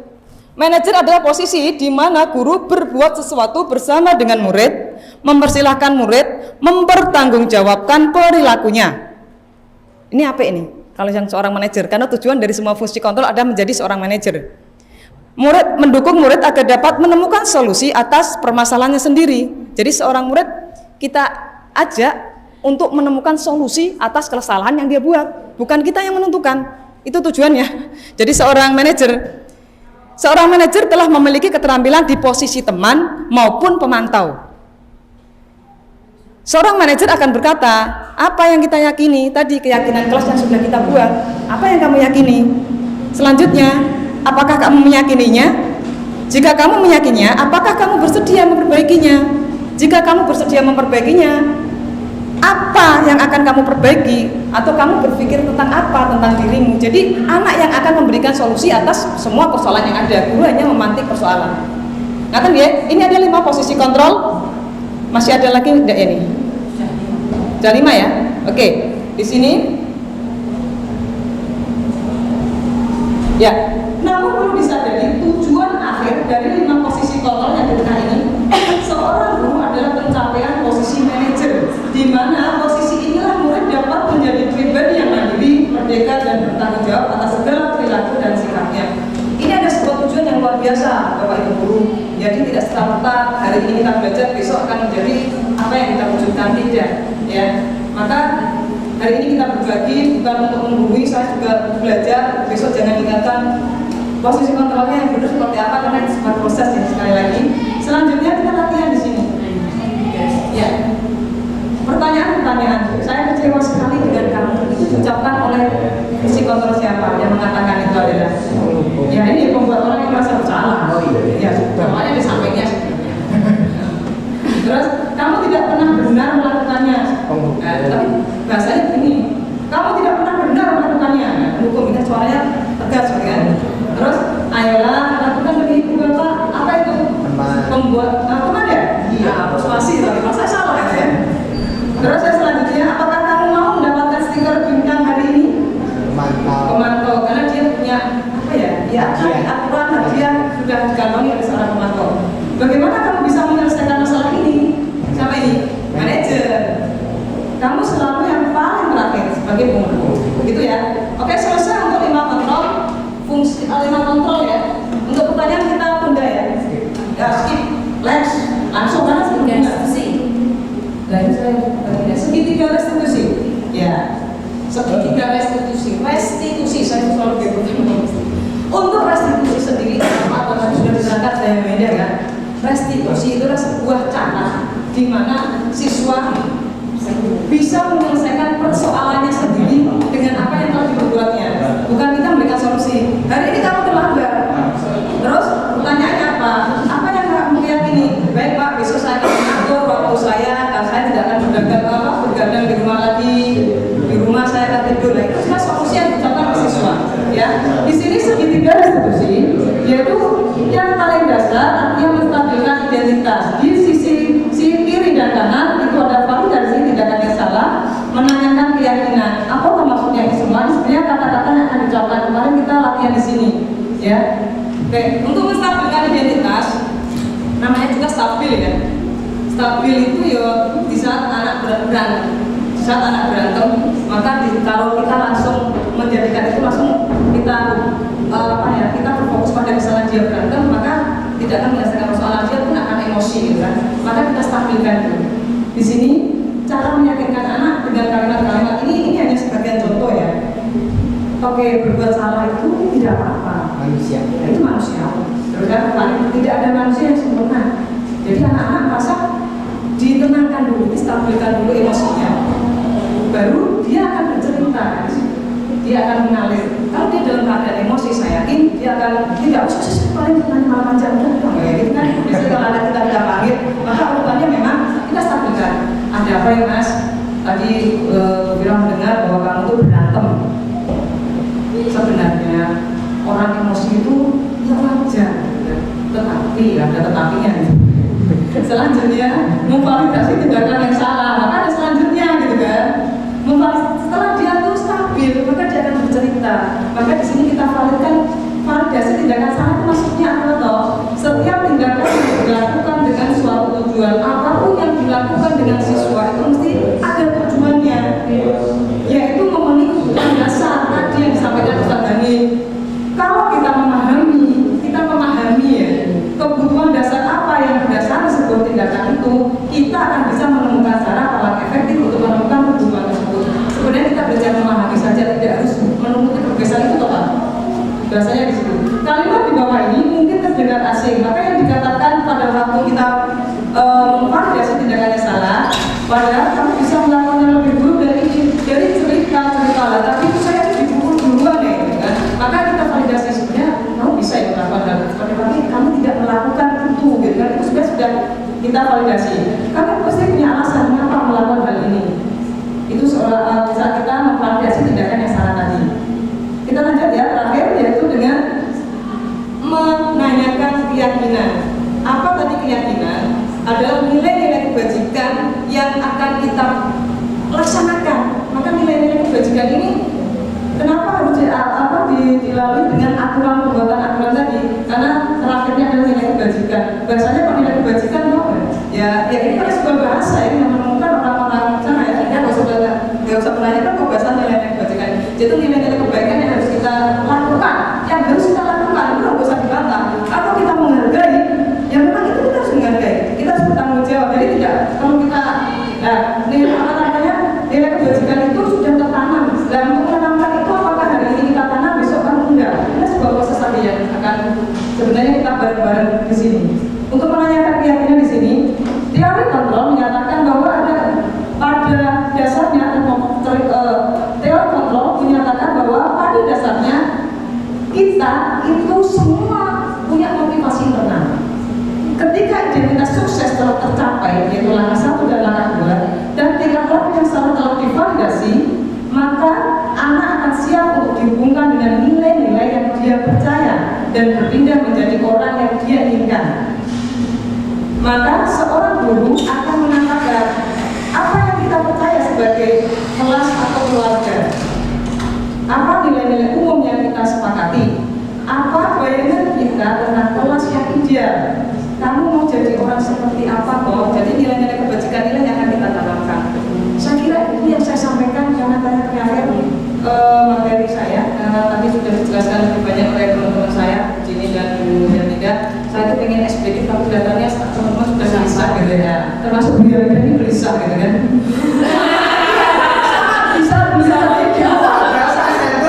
Iya, tadi di awal gitu saya juga gelisah kok banyak banget ya nanti saya lagi jam berapa. Maaf teman-teman, terima kasih demikian apa yang saya sampaikan. Saya mohon masukan atau mungkin pertanyaan, kalaupun tidak bisa saya jawab sekarang, nanti kita diskusi di luar karena terbatasnya waktu. Tapi saya ucapkan terima kasih teman-teman telah bersedia berbagi ilmu dengan kami, gitu kan, sampai meluangkan waktu 4:30 dan kami tidak bisa memberikan apa-apa. Semoga ilmu yang kami miliki. Ya, monggo silakan ada yang bertanya Pak Bu, monggo. Biasanya saya. Oke, terima kasih. Yang lain aja Bu. Yang lain dulu. Adakah pertanyaan Ustadz Arif? Oh, Ustadz Hanif, silakan. Oke, mungkin di bagian apa? Saya tadi mendengar bahwa Bu Firoh ketika itu adalah sebuah nilai kebajikan yang harus diyakini ya. Nah, faktanya, ini saya hubungkan dengan fakta. Faktanya nilai-nilai kebajikan itu tidak semua anak itu paham. Yang pertama gini, tidak semua anak itu memiliki nilai kebajikan. Yang kedua, ya bisa artinya itu terinternal dalam dirinya sebagai pemahaman nilai kebajikan. Karena bisa jadi banyak faktor yang mempengaruhi, diantaranya nilai-nilai yang ditanamkan oleh orang tuanya itu adalah nilai-nilai yang bisa jadi bukan suatu nilai kebajikan. Nah itu bagaimana? Terima kasih Ustaz. Terima kasih Ustaz. Terima kasih sekali ya. Ya, terima kasih teman-teman yang luar biasa. Maaf ya, saya bertindak sebagai oposisi. Iya, gitu. Saya tuh jujur ya selama saya GP itu saya selalu menyampaikan bahwa saya punya teman-teman yang luar biasa, ya keilmuannya saya sendiri kalah, maka saya selalu diskusi dengan teman-teman saya, gitu kan. Saya selalu sampaikan ke saya. Gini, Pak Hanif, memang di sekolah kita belum ada nilai-nilai kebajikan yang disepakati sebagai sebagai keyakinan kelas kita belum. Maka kita kemarin diajari bagaimana paradigma perubahan. Kita diajari itu satu paradigma perubahan. Jadi perubahan apa toh yang akan kita berikan, gitu kan? Satu sedikit aja. Maka kemarin saya sampaikan prakarsa perubahan saya adalah saya membuat belajar matematika yang menyenangkan. Saya sedikit, maka indikatornya saya belum ke hasil, nilainya 11 belum. Saya ingin membuat siswa saya tersenyum di saat bersama saya, gitu kan? Itu adalah indikator saya di paradigma perubahan.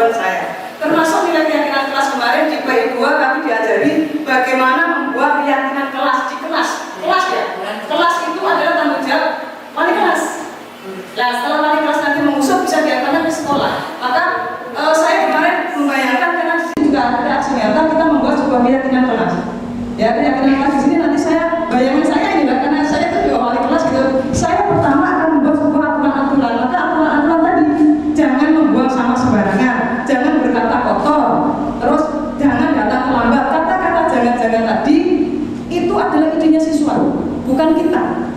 Ya, kayak saya tadi gitu. Jadi anak-anak silakan proses secara umum. Oke, kita akan pilah.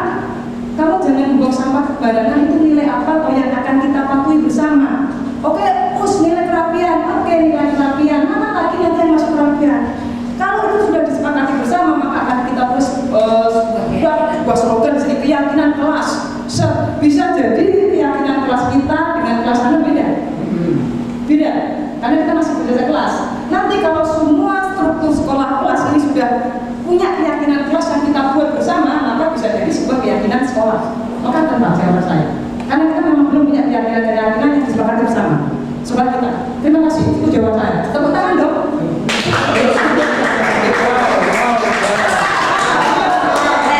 Jempol. Ingin saya lanjutkan tapi karena waktu. Iya, terima kasih. Diskusi ini sangat panjang. Insya Allah memang Ini usulan Bu. terima kasih monggo Pak. Satu lagi ya. Sudah Pak Pagi aja. Baik, terima kasih. Ini lebih ke usulan ya. Usulan siapa? Saya sebagai siapa? Untuk kepada usulan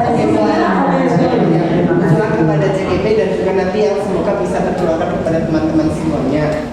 Jadi kita kan masih belum banyak paham terkait dengan 5 fungsi kontrol dan segitiga restitusi. Oleh karena supaya kita benar-benar paham nih, misalnya untuk langsung aja, karena beberapa teman kita ada yang versinya itu PBL banget gaya belajarnya gitu ya. Kayak Bu Fira ini kan PBL banget ya.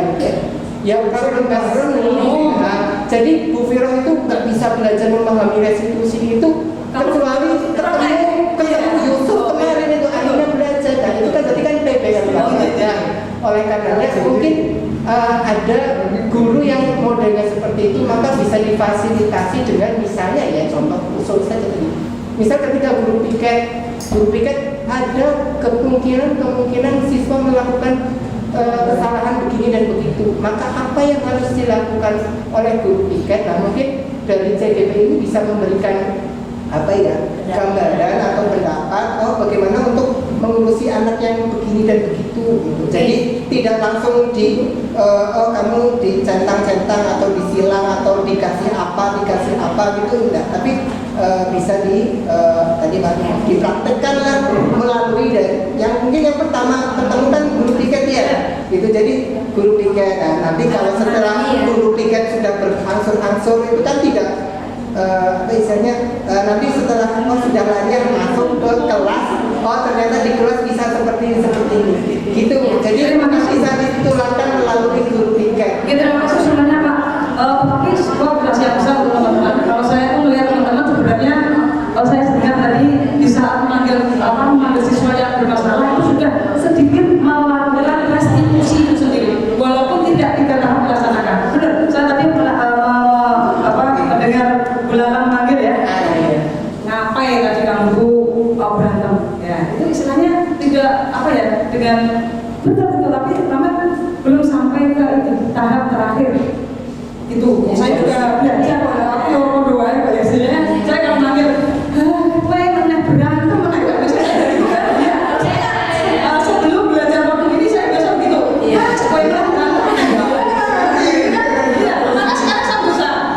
Mas, ngapain berantem? Ngapain berantem? Oke, berantem itu ya boleh. Iya, juga boleh juga gitu. Ya intinya memang di situ kita menstabilkan siswa. Ya, sama-sama belajar di Pak Fadi. Terima kasih untuk semuanya masukannya. Pak Arif, mungkin sekali masukan untuk saya, Pak Arif dan teman-teman CGP ini biar bisa menjadi tergerak dan menggerakkan. Itu adalah slogan dari bergerak monggo. Ya, monggo. Karena terima kasih. Menarik ya. Yang menarik tadi yang 5 pengontrol tadi, Bu. Apa? 5 posisi kontrol. Setiap guru kita ini pasti ada yang dominan di antara 5 itu. Cuma penjelasan tadi itu seolah-olah menggiring bahwa yang paling baik itu adalah bagian manajer.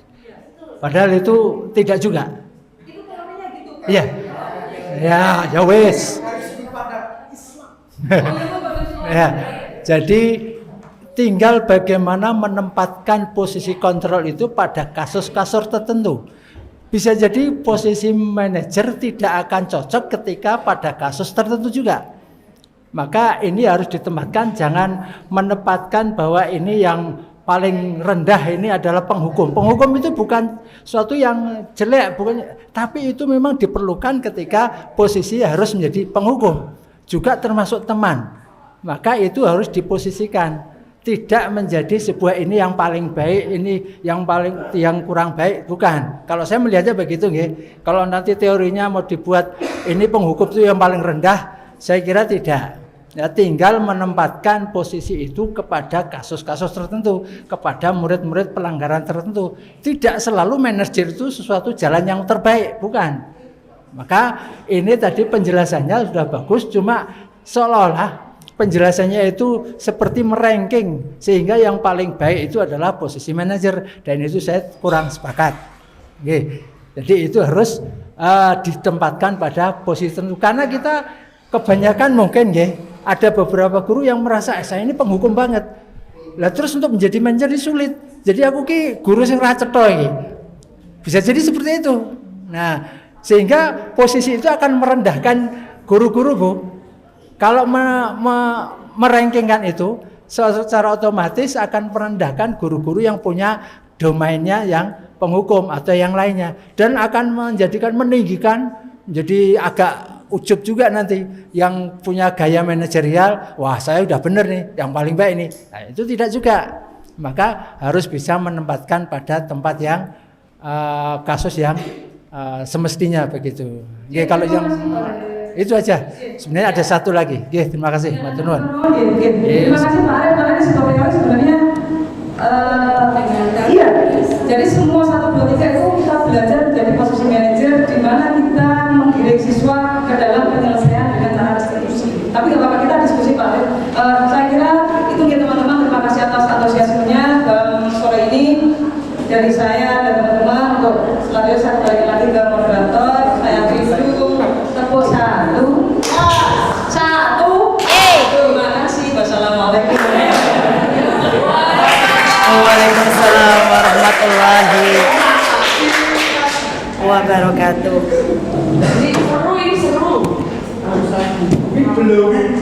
Baik, terima kasih kepada Ustaz dan Ustazah atas penjelasannya yang luar biasa gitu ya. Tadinya belum paham dan belum memahami terkait dengan materinya, tapi setelah menyampaikan ternyata luar biasa gitu.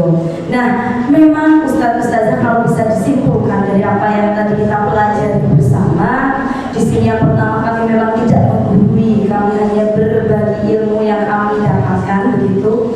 Kemudian marilah yang namanya paradigma baru, paradigma memang merubah pandangan kita dari yang fixed mindset tadi menjadi growth mindset, begitu Ustazah.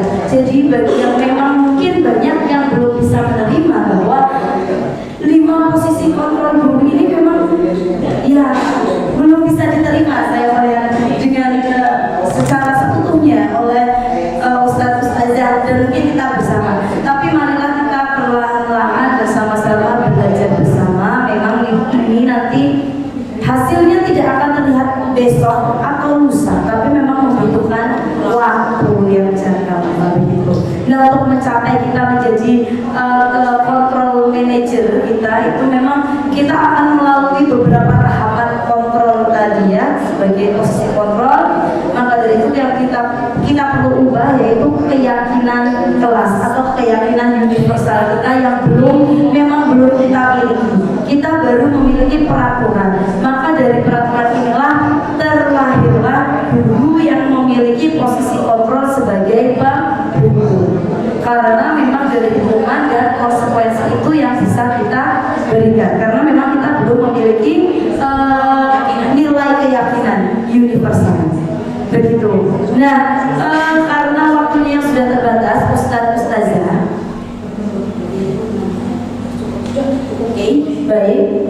Dari kami mungkin sekian materi atau pelajaran yang bisa kami sampaikan untuk kita pelajari bersama-sama, termasuk saya sendiri dan Ustazah Ustazah di sini sebagai pemateri. Sekali lagi mohon maaf jika dari kami banyak sekali kekurangan ataupun kebingungan nanti yang malah dirasa oleh Ustazah. Monggo nanti kita bisa diskusi di luar forum ini. Karena keterbatasan waktu, maka izinkan saya berpantun sebentar. Tidak pandai berpantun sih, tapi coba ya. Burung cendrawasih terbang rendah di atas sawah. Terima kasih kami sampaikan kepada Ustadz dan Ustazah sekalian. Sekalian ini sudah tidak masuk pantun ya. Karena telah mensupport kegiatan kami diseminasi ini, kegiatan sekolah. Insya Allah kami merasa kami adalah delegasi sekolah. Jadi kewajiban kami adalah sharing ilmu kepada ustaz-ustazah yang lain. Insya Allah nanti kalau ada kesempatan yang lain kita bisa bertemu kembali dengan materi yang mungkin lebih seru. Maka izinkan saya Dini Pristiana selaku pembawa acara dan moderator menutup acara kita pada siang menjelang sore hari ini. Marilah ustaz-ustazah kita tutup acara pada hari ini dengan membaca hamdalah bersama-sama. Dan juga bisa dengan doa penutup majelis.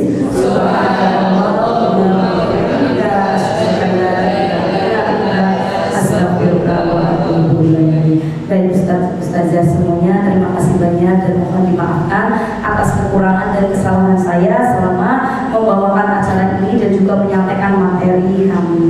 Kurang lebihnya mohon maaf. Wabillahi taufiq wal hidayah. Wassalam.